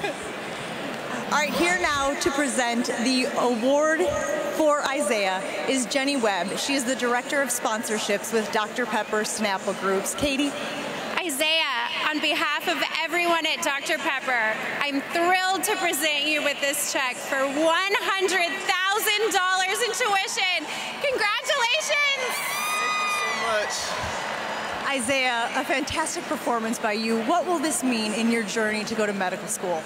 This will mean everything. First of all, I'd like to thank Dr. Pepper for making an already difficult journey much easier. Honestly, couldn't have done it without my support, so I'd like to thank everyone who helped me prepare for this. A fantastic evening. Congratulations. You can tell that the nerves are starting to subside as he is the winner this evening. And of course, Jenny will also walk away with that $25,000 prize. Isaiah just taking it all in. Since 2008, Dr. Pepper has awarded nearly $10 million in tuition to deserving students. You can learn more at drpeppertuition.com. Of course, all of this is brought to you by Dr. Pepper, the one fans crave. Let's toss it back up to Chris in the booth. This has been the Capital One Halftime Report. We'll be back with the second half after these messages and a word from our ABC stations. Welcome back to Dr. Pepper Championship Week. Whether it's Miami or Clemson, the winner of this game is in. Travis Etienne barrels ahead. and the champs on top quickly. Kelly Bryant, touchdown. Mistakes from Miami beginning to really pile up. And the Tigers are pouring it on in Charlotte. And welcome back to the Dr. Pepper ACC Football Championship game, part of Dr. Pepper Championship Week. Clemson Tigers up by 3 touchdowns. You see a championship performance from a football program that has really, in the last 3 years, Kirk, built itself into competing at the highest possible level. And the faces may change, the stars move on, but what doesn't change is Clemson knows how to play in games like this. Well, I think we saw that early. We talked about that in about the second series of the game. Even from up here, you could feel that Clemson came into this game expecting to perform well. And I think Miami, especially off their first loss of the year against Pitt, they need some good things to happen to them early to get themselves to say, I told you we could do this. It's a big difference psychologically coming into the game. And now it's about Miami getting the ball here to start this second half. And as Coach talked about, score on this opening drive, and you get yourself to believe you can still get in here and compete in the second half. Just 64 total yards. 27 passing yards. That's it for Malik Rozier. Jeff Thomas, a receiver who was missed a couple times on open plays in the first half, is the returner, loses the ball. The Canes avoid disaster and pick it up there. And retain possession at the 25-yard line as P.J. Johnson was able to collect it. Fortunately able to pick that up. That's Dr. Pepper's spotlight looking at the Tigers up front. Yeah, just the battle in the trenches. The offensive line doing their job, winning, especially early in this game, pushing Miami around. And how about the defensive line? Christian Wilkins, 42, leading the way. Farrell, we talked about these guys all year, and they came into this game focused. Wilkins really intimidating Miami up front and getting after Rozier. Rozier's going to have to throw the ball here to get this Miami offense going. There's a first down throw, batted down at the line one more time by Christian Wilkins, who was just having a monster night. Yeah, we're so used to him playing his best in these big games. And again, I want you to focus on his eyes. The recognition, like a linebacker, peeks into the backfield. That's not an accident. When 42 knocks the ball down this often, he knows he can't get there, so he's just waiting and waiting with his eyes on that quarterback, goes up, and again knocks that ball down. Rozier listed at 6'1". He's not quite that tall, but Wilkins is knocking these balls down with his elbow. Homer, fake to him, and Rozier takes off. It's a good fake and a nice quick run by the quarterback. You can see that he's an effective runner. That's the first time he's really gotten out tonight. Yeah, this is a midline option read. He's reading big Dexter Lawrence. Nobody blocked the 340-pounder. Instead, forget about trying to block him. Let's just read him. He took the back, saying to Rozier to hold on to it, and he picks up some very positive yards. That's 16 of them. Longest play for Miami tonight. From the pocket, Rozier, a downfield shot, looping ball, and on the edge, no flag. Mike Harley, the true freshman, defended by Ryan Carter. You can get away with this. You know, in super slow-mo, you might think it's interference. Watch the arm bar, 31, Carter. Watch how he uses that right arm to wall him off into the boundary. The referee's not going to call that. That's a good job, and in real time, it's much harder to see, but that is an arm bar, and he pushes him into the boundary, eliminates that space for the receiver to make a catch. Clemson last year led the nation in pass interference and defensive holding penalties. They worked hard on it. They made those DBs wear boxing gloves in camp so they couldn't grab the jersey. Yeah. Much better technique that time. Yeah, that was beautiful. And they've really cut down on those calls in 2017. Homer, chased by Wilkins, gets away and lowers the shoulder and dives for 6 before Van Smith knocked him down. Third and manageable for the Canes. Clemson sideline reacting. I think they felt that St. Louis had actually held Austin Bryant. 78, that right tackle. He actually did grab onto him, but it allowed Homer to get to the corner and give him a chance here where it's third and manageable. Watch at the top of your screen, 7 in orange. Right there, he grabs a hold of him, and that's what got Homer to the corner. Should have been called. Miami trying to create something here, a spark of the opening possession of the third quarter, needing 4 on third down. Tigers crowding the line. Rozier sidesteps and now will be brought down by Dexter Lawrence, the 340-pound sophomore. This is what movement can do to an offensive line. He's lined up here, but instead of working here, he comes there. Creates some confusion and doubt. Left guard Darling thought that Gauthier would pick him up, but nobody picks him up. And look at the big fella closing in on him at 340 pounds. Yeah, rare combination of power and speed. The guy has been playing through a foot injury all season long. This is McLeod trying to get loose, cuts it back into the secondary. Ray bouncing off people. A flag comes in late in the return as he's knocked down across the 40. This figures to cost Clemson good field position. But Lawrence, a guy that's been waiting to make plays like that, Kirk. We've seen the big fella battle that foot injury. Yep. During the return, personal foul, face mask, number 30, kicking team, 15 yards from the end of the run, first down. So the penalty on Miami, and Clemson will begin in Hurricane territory after the face mask.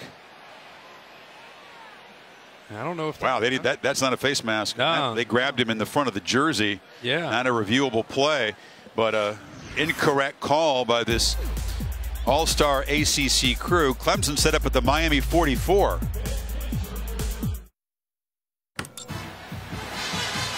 So the Tigers, after the 19-yard return to the 15-yard penalty, trying to stretch their lead, setting up at the Miami 44. Feaster with a muscle for about 7. Take a look at the face mask that was called on Chad Thomas, number 9 here. He hits the face mask and comes off of it. Dave Kataya's up here to help us out. Dave, what about when you hit a face mask like that? There's 2 players that could do that, the runner and against the runner on contact to the face. There was no grab. So in your view, no call there. They flip it out to Amari Rogers on the edge, and the true freshman shows his quickness, and they move the 6. Dave? Yeah, no call there because it looks like a face mask, so you slow it down. He brushes it. It's not a blow. Therefore, against the runner, it's perfectly legal. Where he grabs is the shoulder pad under the face mask. And not reviewable. Correct. Clemson playing quickly here. Play action. Bryant pump fakes, retreats, and now just chucks it into the bench. Did the ball even get back to the line of scrimmage? Jaquan Johnson on the safety blitz, and it was Cleveland Farrell, the defensive end, who made the big catch. Yeah, Jaquan Johnson blitzes, and what prevented him from throwing it was the defensive end with that blitz. Joe Jackson ends up dropping out into the flat because he wanted to throw the ball to Richard. Took that away, and he was able to get outside of the pocket and just throw it away. Barely outside the pocket. The ball didn't reach the line of scrimmage. Yeah.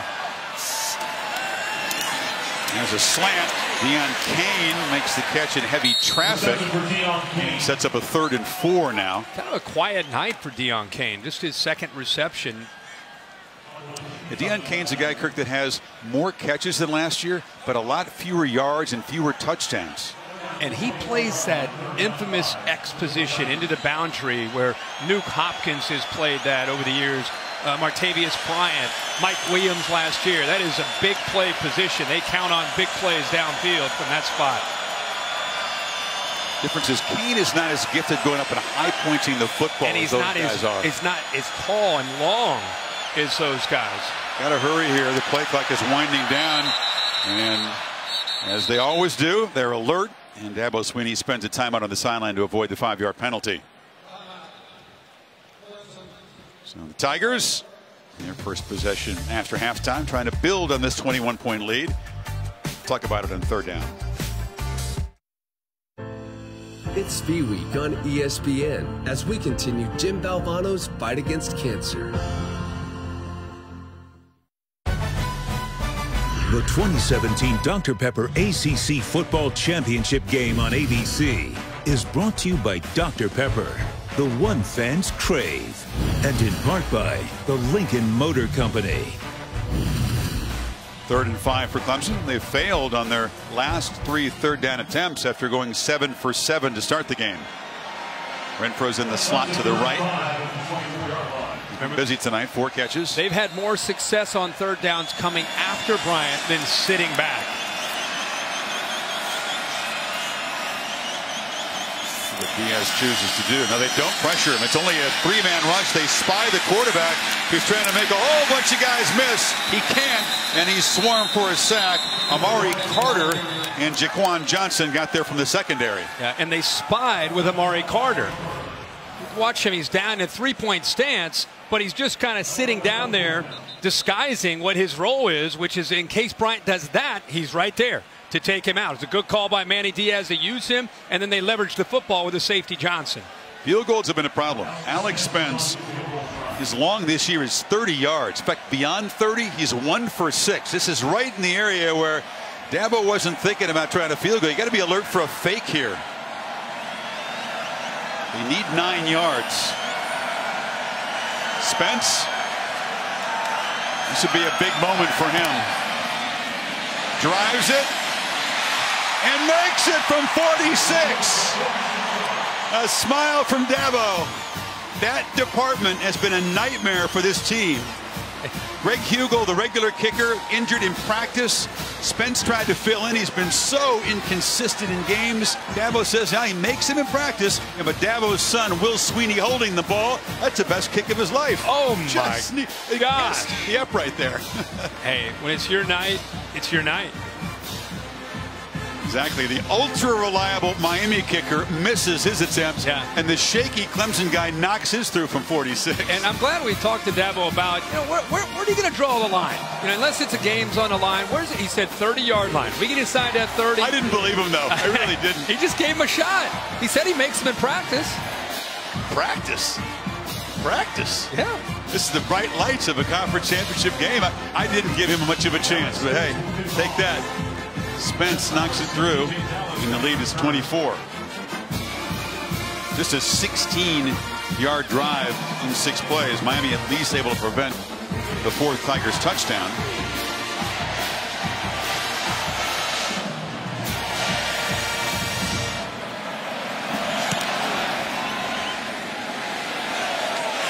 Thomas. Bouncing off, guys. Stopped at the 27. What a night for big number 42, Christian Wilkins, that interior line tonight. Yeah, he's been a dominating force on the inside. This front four really working in sync. But Wilkins has been freed up. Remember, he's going up against a true freshman in Donaldson right there, 55. And he's been able to shed him and get off of him, whether it's defending the run or getting up, being able to knock the ball down instinctively. Just a big night and also an inspiration. I mean, this guy, when it comes to the intangibles, provides such a lift for this Clemson defense. So now the Canes' second possession of the second half. Rozier just 27 passing yards so far tonight on his 6 completions. Just nothing downfield without Richards in there. They had Thomas early, open on a post pattern, underthrown. They have not been able to create anything downfield. Now, and Berrios only has 3 catches for 4 yards. You knew he had to pick up the slack tonight. From the pocket, Rozier looks downfield and delivers his best throw. Thomas getting free, lost the football, and the Tigers have it. Dorian O'Daniel fell on the football, and the troubles continue for the Canes. Ryan Carter, who was beaten on the play, soft coverage. He's the veteran back there, undersized, 31. But watch what he does. He gets beaten, he gets turned, but he doesn't give up on it. Watch his hand get in there like most defensive backs are taught. Get your hand on the football and knock it out. He's going to give up some yards. Instead of just pushing him out of bounds, he gets his hand right to that football, and there's his teammate O'Daniel picking it up for another Miami turnover. Yeah, it's the first tonight for Miami. Only the 4th lost fumble all season long for the Canes. Just when Rozier finally generates something downfield, Thomas has the ball knocked free. And this Clemson offense again takes over in Miami territory. They have lived in plus territory tonight. Again, with a sudden change like this, with a big lead, not shocking at all anytime they try to go downfield. Yeah, Deion Keynes at the top. And here comes the reverse. Ray McLeod, after all that eye candy and all that running, picks up 1 yard. Kelly Bryant tried to pick up a block, but Miami, give him credit. Discipline that time. You saw that reaction from Manny Diaz at the bottom of your screen. He's trying to keep his team into this game and try to keep them competing. You know, Manny Diaz typically pretty mild-mannered on the sideline, but right now I think he's feeling that at 24-0, getting close to midway through the 3rd quarter, he's got to get this team play with some fire. Bryant with some reserve receivers in the game, and the young freshman Etienne takes it in the flat, and he's knocked down at the 42. We're seeing this Miami defense, I think, still play. They sure a are. lot of fire and desire. Yeah, absolutely. I think that's why Manny Diaz reacted the way he did, is staying and playing with some discipline there on that reverse. Diaz on the near sidelines, you can see they bring up that tarp so that they can't see from the coach's box next to us. They can't see what he's signaling in, at least from this side. Right. Another third down here for Kelly Bryant. Etienne is the back. They need 5. There's that spy again right here. Renfro not in the game this time. And Bryant from the pocket's going to be swallowed up and sacked. Joe Jackson, 6.5 sacks this season. Grabbed him. It's a better job by the defensive line. Jackson's going to come around, but right here, again, a good job of using that spy, trying to take away the middle. Don't let him be able to step up. But Joe Jackson, who is the best pass rusher on this defensive line, and there's that energy I'm talking about from Manny Diaz. Just keep competing. Let's go. It's a good job by Miami as the Tigers take over in plus territory following the fumble recovery, but go 3 and out.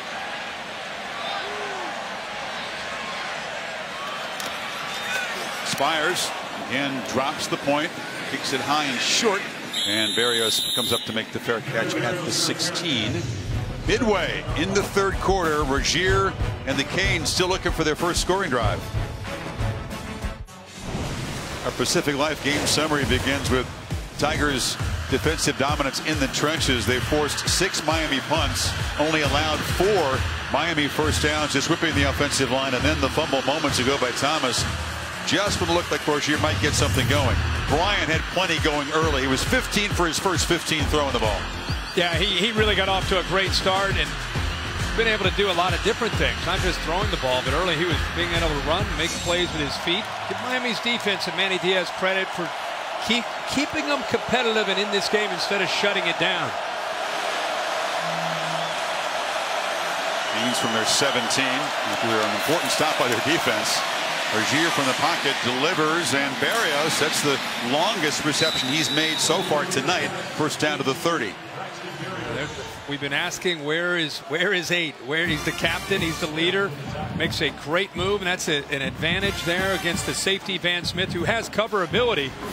Ball a little late, but because he got great separation, he's still able to make the play. The first down run up the middle there. Dexter Lawrence with the stop. Berrios, named last night here in Charlotte as the ACC's top scholar athlete, the Jim Tatum Award, and a candidate for the Campbell Trophy, the academic Heisman, which will be given out next week in New York City. 2nd and 8. Feed Homer again. It looked like he had nothing. He was able to break free for a short gain. Kendall Joseph grabbed him. 3rd down coming up. That defensive line just taking that entire left side away. Homer was fortunate to keep his feet moving and able to find a little bit of room to give him a little bit of a better chance here on 3rd down. And 3rd down, Kirk, once again for this offense continues to be a problem. Look, Clemson's great on 3rd down against most everybody, but Miami at 31% this year. Against FBS teams, they're 29% converting on 3rd down. That's awful. And it's been a weakness for Miami all year. I mean, they're 2 for 9 tonight. Look at the Tigers jumping around. Not even in the stance, and there's an interception off the deflection. Ryan Carter's got it off the hands of Darrell Langham. Turnovers on back-to-back Miami possessions. Yeah, they're doing a good job of running to the football. When you run to the football as an entire defense, there are tip balls, there are fumbles, things happen. Here's the route right here. He works to the outside. Ball goes actually through, just right through the hands of Langham. And there's Carter. It's a good throw by Rozier. He gets the ball out. Langham, who's stepping in for Richards tonight, one of the receivers to try to help with Richards being down. Ball goes right through his hands, and there's Ryan Carter and making another big play. Forced a fumble last series. This time comes up with the interception. Very fitting for a veteran guy that's been around in his 5th year now. No doubt. He's a great story. But the 2 guys needing to step in for Richards have had turnovers now. Thomas And now Langham, and now Renfro goes back to work, finds a little open area, and makes a catch to the 40. I thought Manny Diaz made a good point this week. One of the things he really admires about Clemson and Kelly Bryant is how patient they are. They kind of just pick at your secondary and your linebackers. They just take what the defense gives you, and that's a credit to Kelly Bryant, his vision and his decision making. There's a pump fake, now flips it back to Choice on a screen. Choice accelerates, barrels down inside the 30. Let's go to Tom Rinaldi.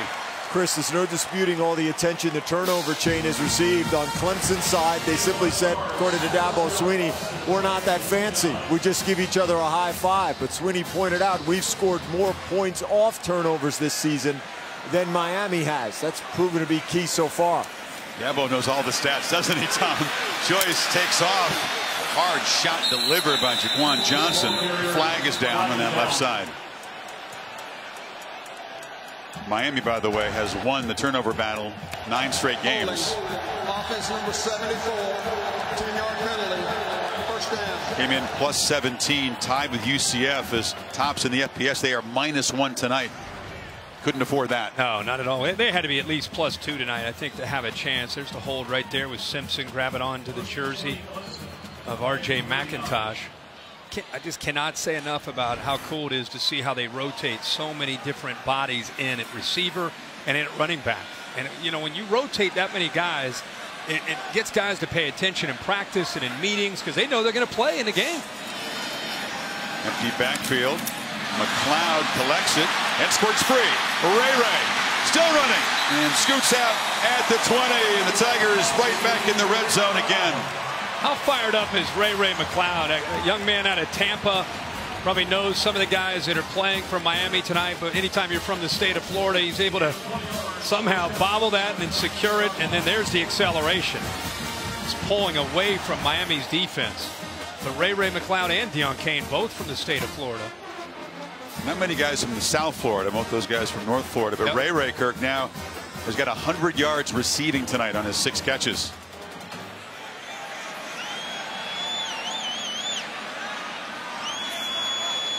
See if Clemson begins to slow things down, chew on some clock here as we approach the latter stages of the 3rd quarter. Feaster goes in motion, they flip it to him, and Tavian Feaster knocked down near the 10. Just relentless, Chris, with how they stretch you in so many different ways. And what that does is it makes a defense have to be accountable and have to be aware and have to respect that perimeter, whether it's a quick throw or it's a jet sweep to the outside. Then you go back to the inside and you run the ball. Then you go play action. And it's a really good job of mixing up a lot of different looks. McLeod in motion again. They fake it to him and hand it to Feaster, who's hit right at the line. Make a good point. Different skill set for Bryant, right? But the astute adjustments, the play calling by Scott and Elliott to use the personnel they have on this team. Yeah, it's a different way of attacking. You don't have Jordan Leggett. You don't have Mike Williams. Of course, you don't have Deshaun Watson. And yet, if you look at the numbers and how many yards they have, the points, it's right back where you'd expect them to be. They spread the ball around, as you said. Bryant completing the ball to 10 different receivers tonight. Need a yard on 3rd down. Long yard. And Feaster breaks free and scores. And the Tigers headed back to the college football playoff.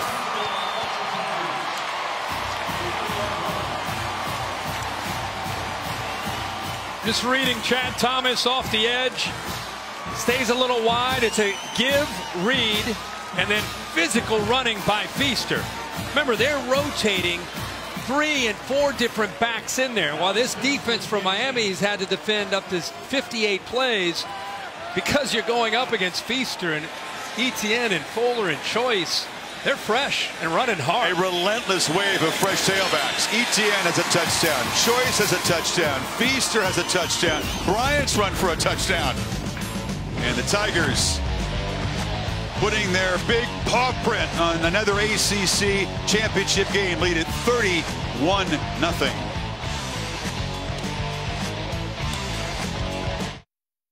Clemson has stretched the lead, getting the offense cranked up. Their first touchdown since they had scored in their first 3 possessions. Spreading the wealth around. A deep team that arrives in the postseason not only with a bunch of experience and a championship pedigree, but much fresher at running back, at receiver, and on the offensive line. They play 8 offensive linemen. Yeah, I think they played 25 guys that play 10 snaps or more on the offensive side alone. Even our guy Brent Venables has been coaxed into using more guys on defense because the DC always wants to keep the starters out there as much as he can, right? Thomas from the 3. This time returns it to the left side. And will be knocked down across the 21. Cassidy Hubbard for an important studio update. Important, but Herbie, hate to be the bearer of bad news. Just wanted to give you an update on Jake and Ty Herbstreit in the Tennessee AAA State Championship. This is Montgomery Bell's 2nd touchdown, but they would fall to Brentwood Academy 28-14. Heck of a run for your boys. I know you're proud. Oh, Cassidy, man. Bad guys win there, Kurt. Oh, yeah, that's all right. That's the 3rd time those 2 teams have met in a state championship. And Brentwood Academy, I think they're ranked like 6th in the country. They ended up winning their 3rd straight. Jay Dallas in the Wildcat for Miami. Takes a look. He's a high school quarterback, by the way. Dances for a short gain as Mark Rick, desperate to get anything going, looks to a wrinkle here. Clemson was ready for it, though. Yeah, anything that they could try to do right now. Obviously a different approach, different look for Mark Richt when you put. Do it again. And Rozier was at the boundary, and this time a quick burst by DJ Dallas, who was a receiver, pressed into running back duty when Walton got injured. Nice game. As you said, high school quarterback, wide receiver, and when he first got here, they had to move him over to tailback, so very familiar, knows what to do with the ball in his hands.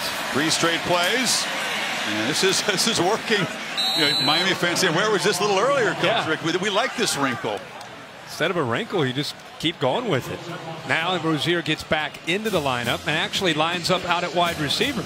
He moves from the left side to the right side. 4th consecutive play with Dallas in the Wildcat.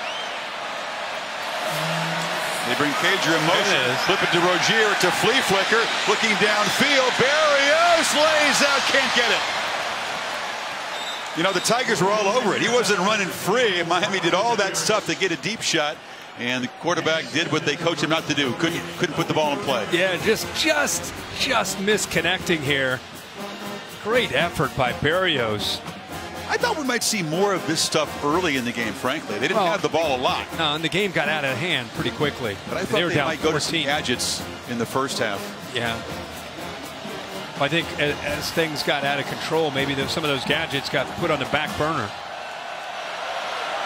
And they need 4 yards here. As you're back at quarterback. And began batted down and intercepted. Running is Kendall Joseph. Finally tackled by the quarterback, but another Miami turnover. The 3rd in the half. It was deflected up front by Lawrence and picked off by Joseph. Boy, Dexter Lawrence is having a football game. We've talked so much about Christian Wilkins, but it's the same approach. The big fella right here kind of works his way to the outside, and instead of getting to the quarterback, he takes a peek, works right there, little stunt, and then gets up right there at 6'4". And just like we saw in the last couple possessions, a Clemson defender in the right spot. Great deflection. Kendall Joseph with his eyes on the football, showing some athletic ability to be able to make that interception. And look at Brent Venables, got to be so excited with the way his defense is playing right now.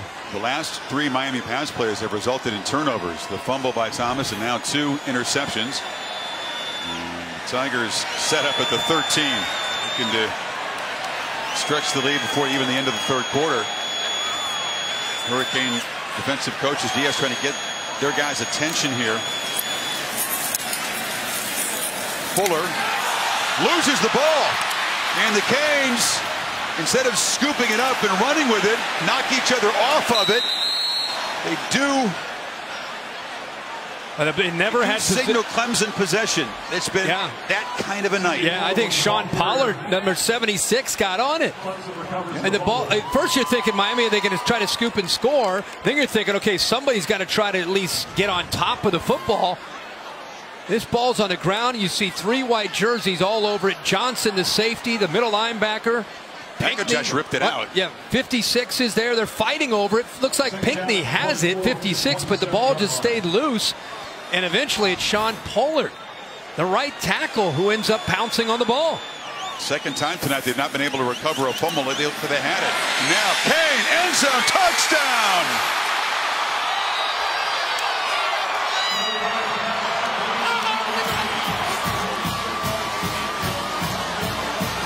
"27 yards.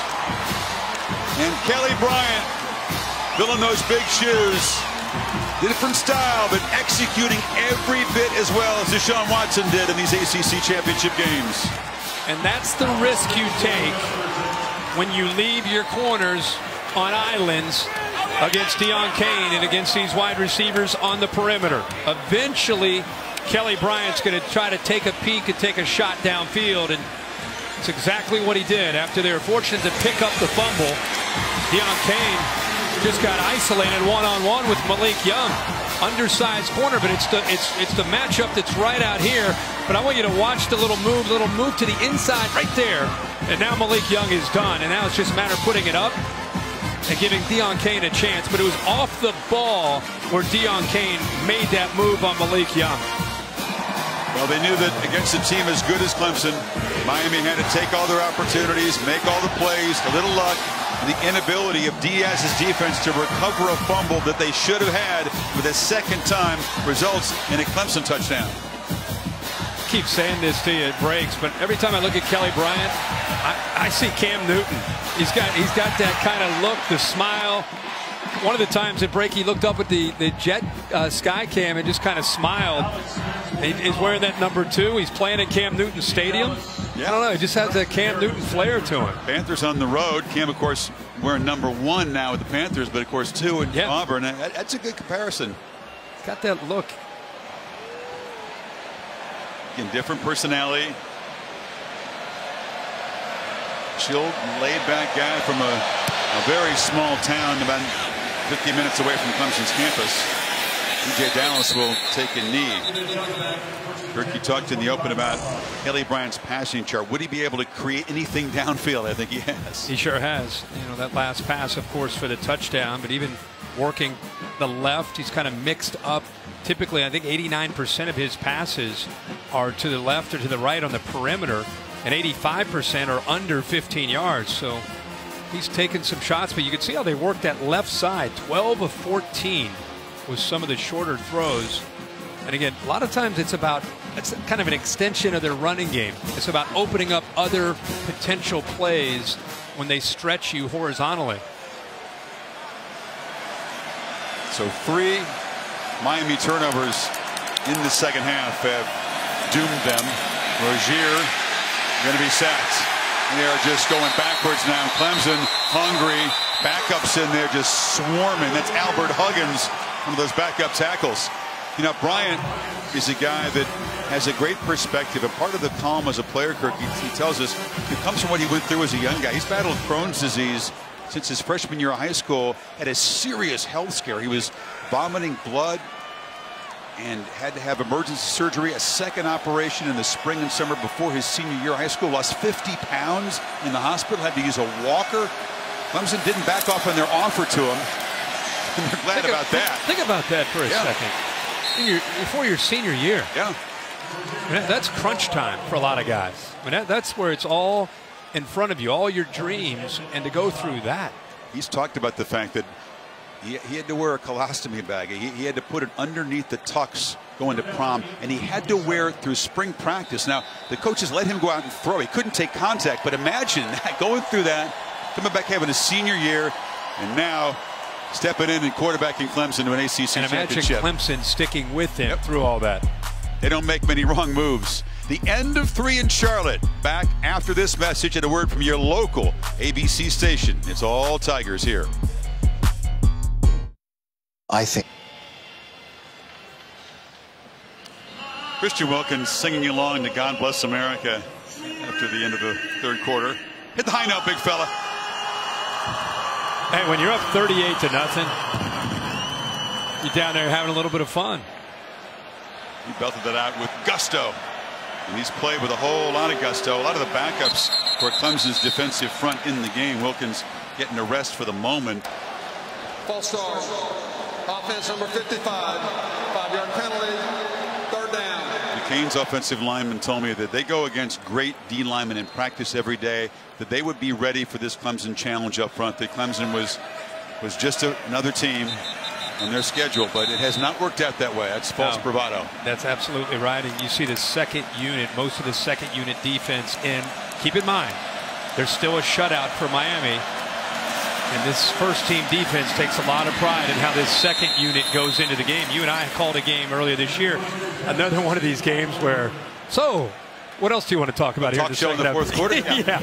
And we know that well. And we just marveled at Wilkins, how he keeps the helmet on. He's talking to the guys on the field. And I think it was the game against Virginia Tech on the road in Blacksburg.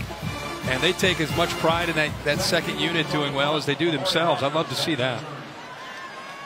Beagles has been busy tonight and a little bit erratic. And now they put Amari Rogers. The young guys from Tennessee comes up, makes the fair catch. We saw the cut in of your son's game. Amari comes from Tennessee area. Right.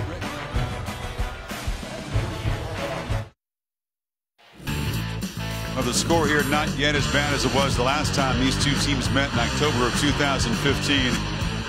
Clemson players felt that Miami had talked a little trash before the game. They went out and dropped the bomb on them. This is a low point. This was the worst loss in Miami history. Kelly Bryant off the bench had a touchdown. Rozier threw a couple of interceptions. And that was the game that Al Golden was fired soon after. Miami legends were outraged on Twitter. Their fans were brawling. There's a change of quarterback, by the way. They brought in backup now. We're going to get a look at Hunter Johnson, who's the true freshman who battled Bryant and Zara Cooper, briefly for the job. Bryant obviously winning it out, but Johnson's gotten a look at plenty of games. As Clemson's won some lopsided games. To circle back to that loss, this is nothing like that Miami team that got routed. But new regime trying to build the program up. Rogers collects it and is dropped at the 31. This is kind of part of that growing process. It's kind of part of what Mark Richt has to experience with this group. I mean, they're going to continue to recruit, continue to build. Got a taste of this year, had a heck of a run. They're recruiting nonstop, and they're recruiting this week. And Mark Richt's going to get home to South Florida about 4 o'clock in the morning with a charter, take a shower, go to the airport. He's going to be on a plane to Las Vegas to try to cement one of the guys who's been verbally committed to Miami already. But that's what you do. The early signing period of December 20, a new wrinkle this year for recruiters, is up the ante. Off the edge, Hunter Johnson spun around and sacked by Michael Jackson, the corner blitz for the Canes. Yeah, and I think that's, again, you got a young quarterback and game's out of reach right now. Jackson came, and it's just a side adjust. When you have a corner blitz, the receiver just turns and expects the ball, and young Hunter Johnson, you see his eyes to the right, receiver there to the left, anticipating getting that football, and it just never came. Ran into the quarterback, appeared to have hurt his left shoulder. Jackson being looked at briefly by the trainers on that sidelines. The Tigers will punt. Yeah, recruiting, feeding the pipeline, it never stops. Clemson's coaches on the road weren't even at the walkthrough here yesterday because they're out trying to sign the next wave. Short punt. There he is. Rushes up to take it at the 43. 12:42 to go. We're going to talk playoff and big picture ahead in this final quarter. Good. The 2017 Dr. Pepper ACC Football Championship game on ABC is brought to you by Dr. Pepper, the one fans crave, and in part by Pacific Life. Experience the power of Pacific. Clemson very close now to their third consecutive ACC championship. Looks like the drought for Miami will continue. Their last conference championship was back in 2003 in the Big East. They got a piece of it, even though Virginia Tech beat them head-to-head. And their last outright was the year before that, the 2002 team that had the long winning streak eventually snapped in the BCS championship game by Ohio State in the desert. Yeah, I think they're definitely building back to that. I think Mark Richt, just his background there and as a player and really knowing what it takes, building a fence around South Florida high school football. No doubt the recruiting class they're assembling, very highly rated. This won't be the last time that Rick and the Canes are in the ACC championship game. Rozier rolling out, chased, and turns upfield and scoots into Clemson territory. First down at the 44. I mean, you could probably make a case that this could be physically the least most talented team that Mark Richt will have if recruiting goes the way it looks like it's going to go, based on this class that he's going to sign this year. And you assuming he continues to build, it's only going to put that foundation. It's going to make it stronger and stronger and stronger. It's the first year they get back to the full 85 scholarships. The sanctions were devastating. Absolutely. Getting the new facilities. They have an indoor facility they hope to have online at the beginning of next season, which will help. Rozier delivers and into traffic, incomplete. A.J. Terrell, true freshman, was defending Langham. I just love to see great coverage by corners because it's such a tough thing. It's a back shoulder fade, but watch him. Watch Terrell right here. Watch him work. He's it's almost like he's playing basketball there with him. But instead of running downfield blindly, just thinking it's going to be a fade or a deep ball, he sensed that the receiver started to slow down and look back, expecting a back shoulder fade. He worked back with him. Those backups in there still trying to protect the shutout. Rozier, no chance on the sideline to make a play. And he was knocked down by Chad Smith, the backup backer who came on the blitz there. Pacific Life game summary, looking at this quarterback comparison. And Kelly Bryant started sharply, 15 for 15 to open this game. He's been an effective runner, and Rozier's just never gotten untracked. Not at all. He's been able to run the ball 4 times, 22 yards and a touchdown. And been a tough night, tough couple games for this Miami offense. Last week against Pitt, we all thought, even despite the injuries, they might come out and have a little bit of spunk and have a chance to maybe make some plays through the air. Got to hurry here. Just get it off, and from the pocket, Rozier delivers a high throw over the head of Barrios, who was open, and that was part of the problem in that Pitt game. Mark Richt kind of quietly said they counted them up. There were 12 open receivers that Rozier was not able to connect with. Missed another one right there. Well, when Pat Narduzzi puts 7 or 8 guys at the line of scrimmage, leaves his corners on islands, and begs you to throw the ball, you got to throw. You got to execute to get them out of that coverage, and then you can go back to trying to run the ball. But Miami was never able to make them pay for that, and I think we've seen some of the same tonight with what Clemson's done. New punter for Miami, Jack Spicer, who's the holder, comes on to spell Fiegels, and ugly looking punt, but it's going to be effective.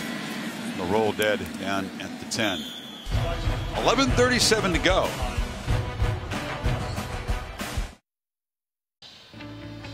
Curtis Wilson piloting the All-State all-hands-in bus here to Charlotte.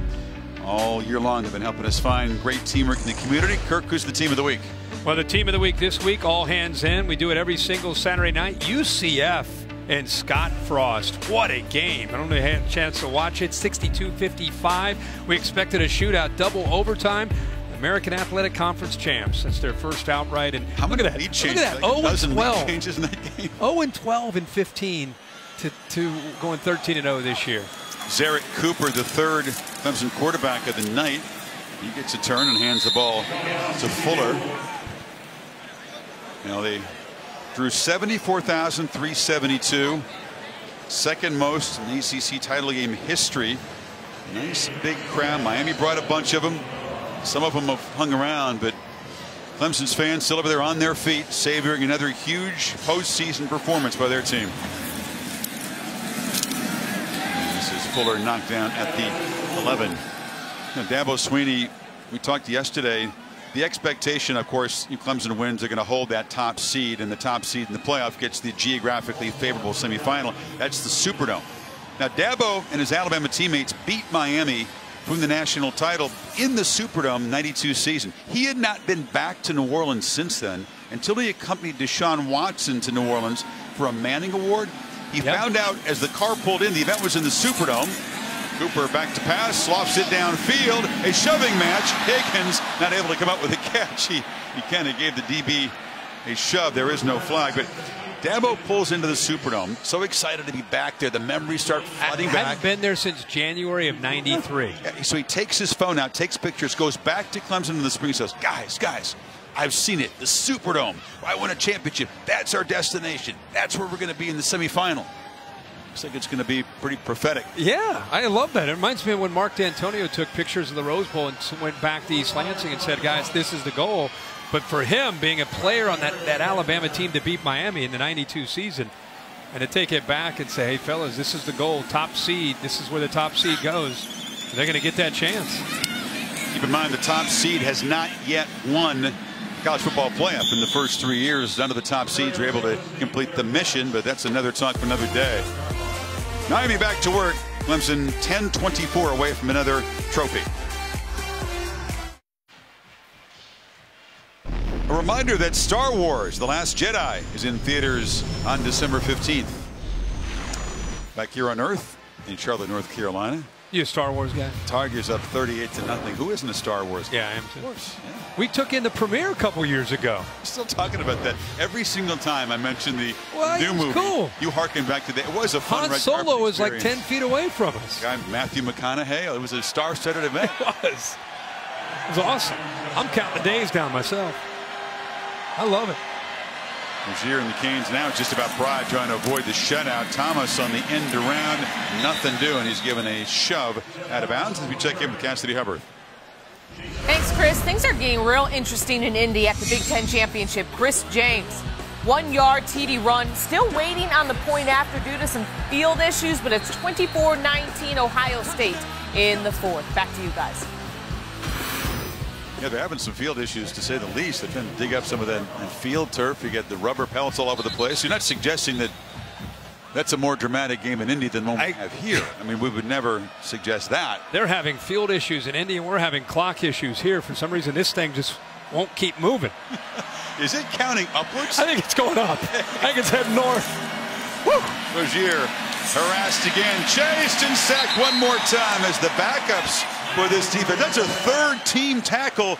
Big Sterling Johnson making a play. I'm looking over at Christian Wilkins on the other 50. He's more excited than the sack. I mean, than the guy that came up with the sack. I love to see this energy. The way Dabo Swinney and Brent Venables treat their second-team guys. They get as many reps in practice. They're treated as first-team guys. So when they get in, there's no let-up. The expectation is to keep playing at that same standard. They're coming in fresh and intense, and they are whipping this Miami offensive line. Sets up a 3rd and 15. Rozier steps up this time and delivers just behind Thomas. The passing game execution has just been a nightmare tonight for Miami. All phases of it, would you say? Everything. Yeah. Protection, throwing, catching. Yeah, it's been a rough go-around. They continue to work on it, though. They're continuing to throw the ball. 11 of 26 for 77 yards. Fiegels, the punter, got so worn out they've gone to Spicer now. And here's his second punt. That's a beauty there, Chris. I know you didn't like the last one.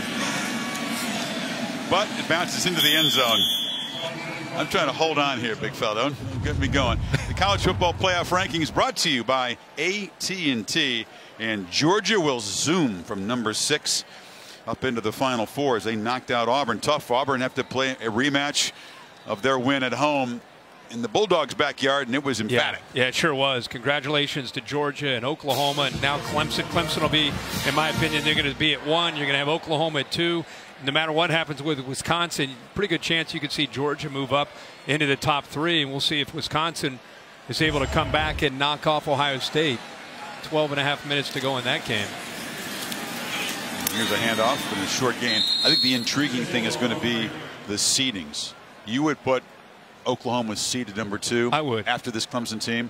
Yes. Georgia at 3, and then whatever happens after that, whether it's if Wisconsin wins, coming back, clearly Wisconsin. You'd still put Wisconsin undefeated if they come back and win the game under. Yeah, I would. The other 3 teams. If you're asking, I mean, I don't know what the committee's going to do, but I would.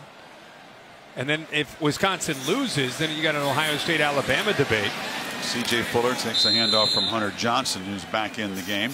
And I think when you have an Ohio State, if Ohio State beats Wisconsin, the Ohio State-Alabama debate, on paper, if you look at Ohio State 3 wins that are in the top 16, maybe 2 of those in the top 10, they'd be a conference champion. Alabama didn't go to the SEC, but the committee is going to look at Ohio State and Alabama if they say Alabama is a better team. Because I think Alabama is, if you watch Ohio State again tonight, you watch how Alabama's played throughout the year, committee very easily could just say Alabama's better, and then therefore still put Alabama in over Ohio State. More on that in a second as Johnson drops back, delivers incomplete. Now, the mantra's always been the best 4, the best 4, the best 4, not the most deserving 4. But you look at resumes, things that you can tangibly line up when you compare teams, and that goes to most deserving. And Ohio State would have a better resume than Alabama. So they would.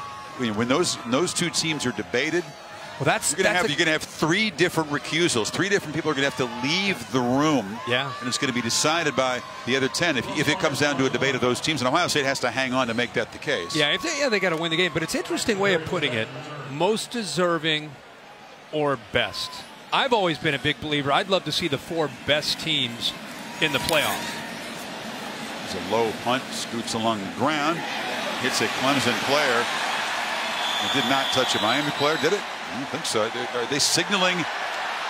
Signaling that it touched a Miami player? Yeah, it did. It hit Malik Young. Well, Malik Young has had a tough night. He's the guy that failed to come up with the fumble. He was beaten in a touchdown by Kane, and now it may have touched him. They can review this to see if, in fact, it did. It looked like it hit his leg.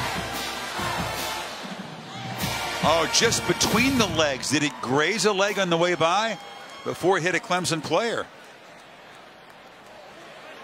We'll bring in Dave Kataya. Let's take a look. It went between the legs. Yeah, it did just touch him. Yep, just touched him in the hamstring. Those kind of low punts are really designed to create this kind of havoc. Yeah, you could see there for sure it hit him. The kicking team blocked a member of the receiving team into the ball. By rule, the touching is ignored. First down for receiving team. So Jeff Flanagan explaining that Clemson player pushed Young into the path of the ball. So Dave, there is no turnover there. The interesting thing is, if the officials on the field rule that the player was blocked into the touch, that part is not reviewable. The only part that's reviewable is whether the ball was touched or not. But if they rule being blocked into it, then the touching's immaterial because by rule it didn't occur. Well explained, Dave. We appreciate that you're hanging in there, showing that focus and the intensity deep in the fourth quarter here for us, as you have all season long. 7:34, Davey. Gotcha, boss.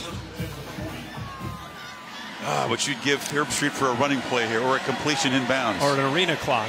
There's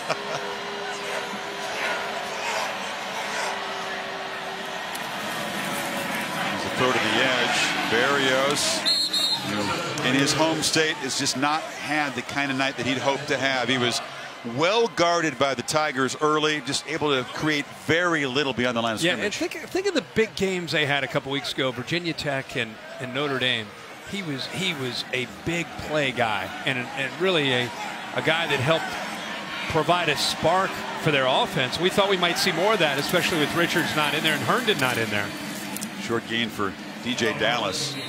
I don't know if you have Herndon in, if you have Richards in, if you have Walton in. It's hypothetical. We'll never know the answer. But the way Clemson has executed offensively tonight and been so strong in the trenches, wouldn't have made any difference. But I think it's worth saying, for a team that's still rebuilding, you take your 3 best offensive players off your lineup. That's a big hit. I don't know. I mean, with the quarterback play they have right now, I don't think it would have probably mattered. But still, that's a big hit, especially to this team. Clemson loses 3 great players. They've got another 7 or 8 or 9 to go to. Miami doesn't have that. No, as you said, though, recruiting well, building depth. I think you're going to see subsequent Kane teams under Mark Richt have a lot more talent and depth than this one does.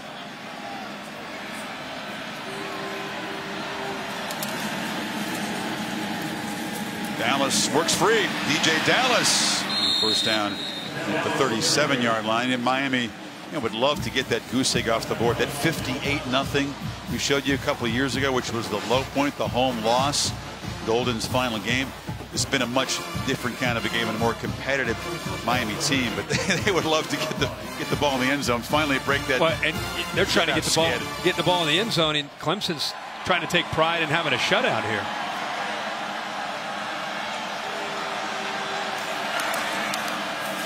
Algier looking over the middle. Barrios has got it down at the 15, and the Canes are in the red zone. First time tonight.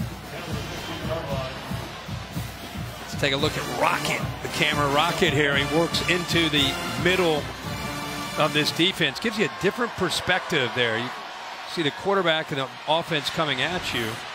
And another play made on the far side by Barrios, who's wrestled down inside the 10. He gets up kind of limping. They came in down a few men with injuries, and they've had guys nicked up almost from the first series, mostly on the defensive side. And Barrios struggling. He'll apparently stay in the game. He is not looking 100%. He's in the right slot, 2nd and 4. Clemson fans making noise here. Homer around left end, knocked down short of the marker. The Tigers band, which is down there, the fans in that end zone, they're also trying to join in this defense and protect this shutout.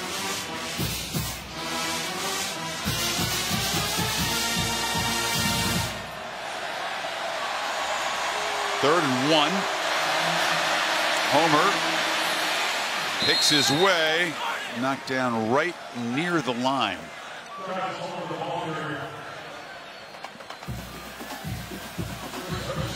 It's right on that line, isn't he? Oh, they're coming out to kick a field goal. Wow, they only need half a yard. You think that shutout doesn't mean something? I got to tell you, you got to be kidding me. Badgley, who can inch closer to Miami's career scoring record. He can get within 2 points of Kurtz's record. He converts from 22. And Miami on the board with a 3 spot. Okay. Look at the progressive pylon cam. Kelly Bryant scooting right past it for that rushing touchdown in the first half. Good look at the Canes special teams making a play. And then Deion Kane with his touchdown catch. Cool to have that angle all season long. I don't know, Mark Richt, I mean, they needed about a half yard on 4th down. I'm the kicker for a chip shot. I was pretty surprised by that. Shows you how badly they did not want to get shut out. Cornell Powell taking a turn, kick return for Clemson, and he's knocked down at the 25. Well, at noon Eastern time, the 4-hour selection show will begin. The exclusive unveil of the final playoff committee rankings, who's in, who's not, plus a look at all the other New Year's 6 bowl games. You'll visit with coaches, Kirby Hoka, the chairman of the selection committee. Never had 2 teams from the same conference in the same year. That would end if Alabama finds a way in. Should Ohio State hold on to that 3-point lead over Wisconsin? 2-loss team. No, Clemson's not a 2-loss team. Oklahoma's not a 2-loss team. Georgia's not a 2-loss team. So far, that hasn't happened. And the ball off to C.J. Fuller. New Year's Day, the 2 semifinals. The Rose Bowl game presented by Northwestern Mutual. And the All-State Sugar Bowl in the Superdome to follow that, with Clemson as the presumed top seed heading down to New Orleans to take on the number 4 seed. And that'll be a conversation that will go on in the committee room. Who deserves the 4 seed? Who should be in the 2-3 game? Is it Oklahoma against Georgia, perhaps in Pasadena? That's what I think. I think you're going to have Oklahoma and Georgia out at the Rose Bowl this year. And Clemson either against Wisconsin if they end up winning, or Ohio State or Alabama. Feed Fuller, knocked down at the 30. Here in this ball game, Miami just not able to overcome the early mistakes and missed opportunities. Clemson came out extremely sharp, scored touchdowns on their first 3 possessions. Miami unable to cash in the early muffed punt, the missed field goal, the missed downfield opportunity. The fumble they could have recovered that Malik Young couldn't come up with. It happened again in the second half. And as an underdog playing shorthanded, needed to make every play, needed some good fortune, perhaps needed some help from Clemson, and they didn't get any of that. No. Fuller being looked at by the athletic training staff.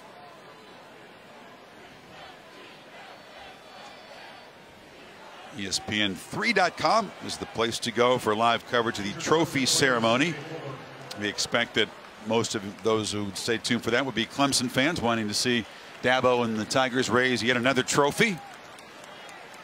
If you know, Chris, I'm just looking over the stats, and it's crazy to look 38-3, and the game got out of control pretty early, but only 68 yards rushing for Clemson tonight, 248 yards through the air. Goes against what they've done all season long. It looked more like last year's offense. Yeah. Cooper a slant in traffic. He just delivers a little dart. And coming up to make the catch is T.J. Chase, freshman. The Dr. Pepper Unrivaled Player of the game is Kelly Bryant, quarterback. Building into the that was like the bus when they blew up the Georgia Dome. There they go. Now we get a good that look was at beautiful. The man who completed his first 15 passes tonight, ran for a touchdown. He said he didn't have to duplicate Deshaun Watson's gaudy stats in these postseason games, but he came pretty darn close. I'm telling you, he is Cam Newton's swag. The big smile. Less baggage. Oh yeah, oh yeah. I'm not saying. I'm just saying his look. We got the towel. You got. I'm talking about at Auburn, the number 2. Remember when Cam was at Auburn? He had always had a big smile. Kelly's got to get out from behind those signs. We're trying to give him some love, and you got everything in the world over there. Crying, crying emojis and all kind of stuff on the signs. I think Tupac was even up on the board, wasn't he? And everybody. What is the Tupac play? Going deep. It's 6 on the board. Final minute here, Mr. Herbstreit at Charlotte. When you're talking about Tupac, I know it's time to turn out the lights. I just. Well, Cassidy will be along with the Ford wrap-up show right after the game. She'll update those of you clinging with us here what's going on in Indy, and the playoff discussion that will begin. I'm sure you will be on SportsCenter. We'll kick it around after that. Clemson going to claim another ACC crown, and the defending champs will be very difficult to dethrone in the playoff. They're going to get him. They're going to get him. Bryant and Farrell, 2 big defensive ends. And he's got the nice white sweatshirt on, too. This is going to look good. Oh, yeah, you got him. Oh, Wilkins is going to get in on it, too. Oh, you got a good shot here. Go for it, guys. Right now. Go get it. Break. Go get it. Break. Go get it. Quick. Hurry. Go get it before he starts jogging. Oh, yeah, baby. Yeah. They got him real good. Gatorade bath. A whole lot of big hugs. And Dabo Swinney consoling Mark Richt. 2 guys that have a lot in common. They are just decent to the core. For Dabo's team, way too good. Mark Richt saying you got a great team. Maybe one of these days we'll catch up to you. Now Dabo freshly doused that nice white sweatshirt colored orange now as we send it down to Tom Rinaldi. Dabo, I have a feeling you don't mind that dousing and you like the color orange too. After you lose an iconic quarterback, 3/4 of your offensive production from a season ago, you win another conference title. How do you do it? Well, good Lord, you know, that's all I can tell you. God has blessed me to be with a place like Clemson with a bunch of great young men that believe and buy in and show up, a great staff. And it's just a blessing. You know, 29 years since we've won it 3 times in a row. And, you know, we've talked, let's go win that Triple Crown, man. And, you know, to see these guys today, kind of in that final leg of what we talked about for the ACC, just, man, they finished strong today. And I'm really proud of them. Great to see the turnovers on the Clemson side. And, but let me tell you, hats off to Miami. You know, I think the world of Coach Richt, and what a job they've done this year. You know, it was just our time tonight, and we're going to celebrate and enjoy this one. We talked earlier this week, just 6 scholarship seniors on this roster. What did they prove to you tonight through the journey of this season? Well, this was their 50th win, which is an ACC record. That's the most wins forever for an ACC senior class, and they're just a bunch of funky old dogs, you know. I mean, Ryan Carter, Greenlee, Crowder, Maverick Morris, Marcus Edmond. Nobody knows who them guys are, but, man, they're some ballers. They are some ballers, some true 31. How about Ryan Carter tonight? 1-star recruit, and, I mean, he was unbelievable tonight. So, hey, I'm so happy for those seniors. 3 ACC championships, 3 playoffs in a row, and their 50th career win. Just incredible. I'm proud of them. Finally, you said when you got here you wanted most to build a standard of consistency. What are you building? Exactly that. You know, we're a program that feels like they got a chance every year, but the biggest thing is, you know, you got to think the right way, and we got a bunch of young people that just choose to think the right way. They truly believe week in and week out, and they focus on themselves. It's an inside focus. You got to win on the inside before you ever blossom and win on the outside, and that's the epitome and the heart of our team shining through tonight. Congratulations. Go get dry, Dabo. Thank you. God bless. Let's go to Maria. Thank you so much, Tom, here with Christian Wilkins. And you guys don't have turnover chains, but you do give high fives after you get turnovers, and you had 3 of them in this game. What was the mentality of the defense coming into this one? We just knew, we had to be dominant. We had to be physical. We knew we had to win the turnover margin. We know they're a team that, forces a lot of turnovers and everything like that.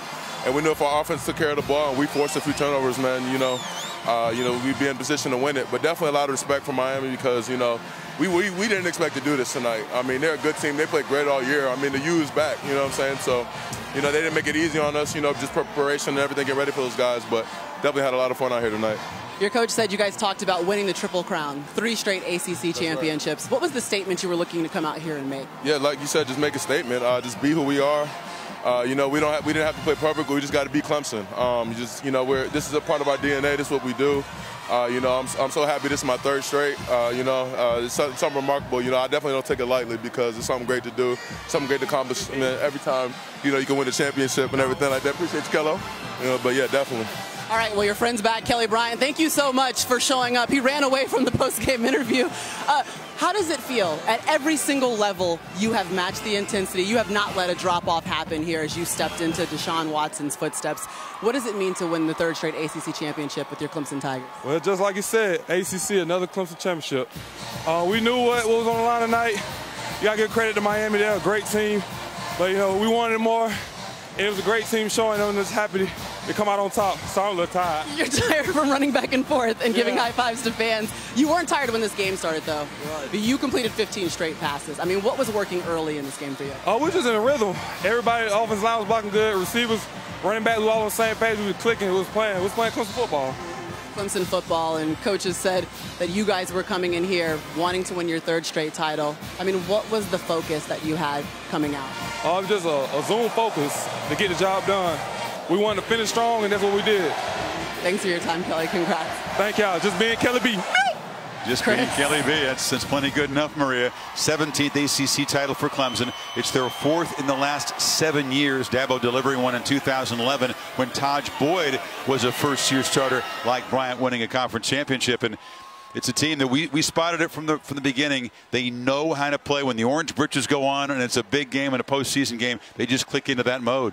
No doubt about it, and I don't think Miami was ready for what they were going to face tonight. They thought they were. They were excited. They were motivated. But you got to give Clemson and the offensive staff a lot of credit. He just used the word that I talked about in that first half, rhythm. Kelly Bryant was in command. He was decisive with every decision he made. 15 of 15 to start a game. The defense is forcing 3 and out. It's a pretty good recipe to be able to pull away. They were up 14 just like that. Never looked back. A couple years ago, they had the big pizza party to celebrate going into the playoff. No party necessary. This is business as usual for Clemson. Next up is the Superdome as the almost certain top seed in the college football playoff. Who can dethrone this team? 38-3, Clemson over Miami. Our game was produced by Bill Bunnell, directed by Derek Mobley. We appreciate the hard work of everyone here in the booth and our entire crew. We've enjoyed being with you all week or all year long here on ABC and ESPN. We'll see you in the semifinals on New Year's Day. The post-game ceremony up on ESPN3 for a wrap-up right now with Cassidy Hubbard. Thanks, Chris. Welcome to the